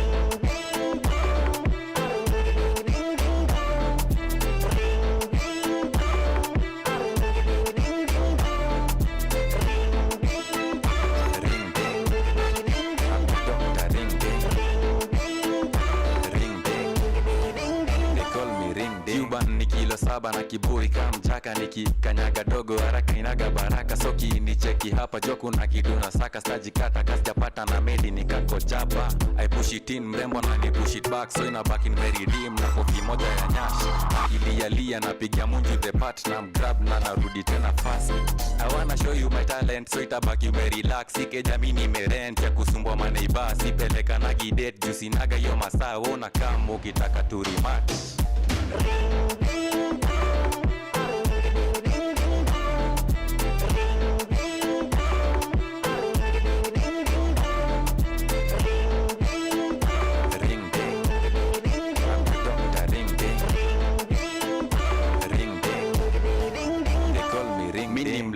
Nikigodha na left nataka nimegodha right tafadhali usinitrace mi wana shida kurudiwa na ma ex oni akimove on juu nilimvunjanga specs dark humor so dark sijui kwenye zinatokanga tisoko ni ya mabudu na venya kubongo kicheka weni nugu baki kama umebonda huku kakuna nguvu itabaki jo umesonga nasikia tu fiti na sijui ni nini na nakutalakia unatoa form na kakauna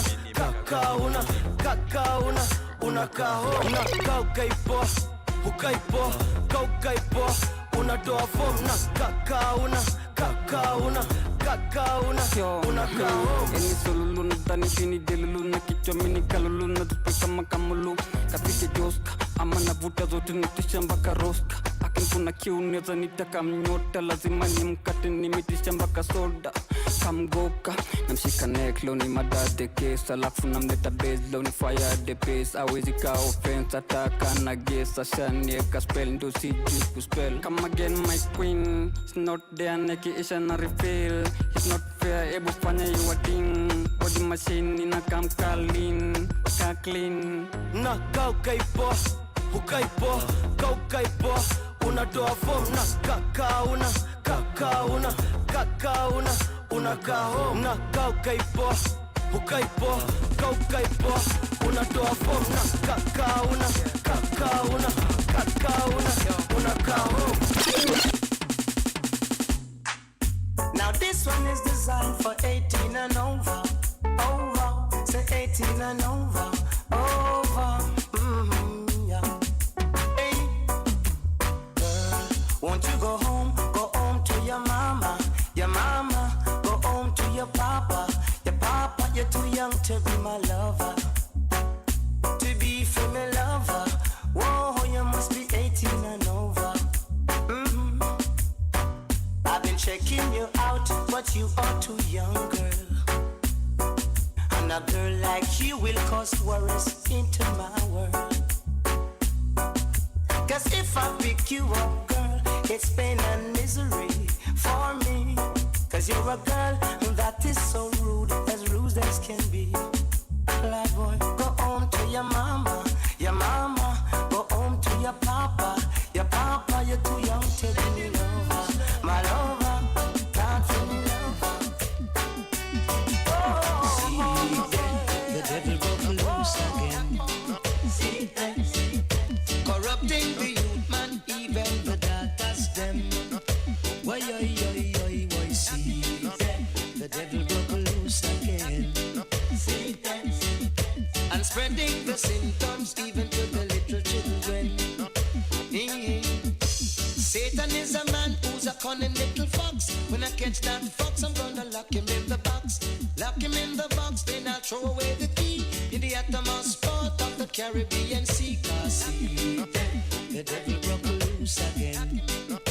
Why, corrupting the youth, man, even the daughters them. See, the devil broke loose again. Spreading the symptoms even to the little children. You can see it, can't you feel it in the vibes of the time? Knife and cutlass, violent gun crime. Revelation is revealing, can't you see the sign? Domestic violence is like a pastime.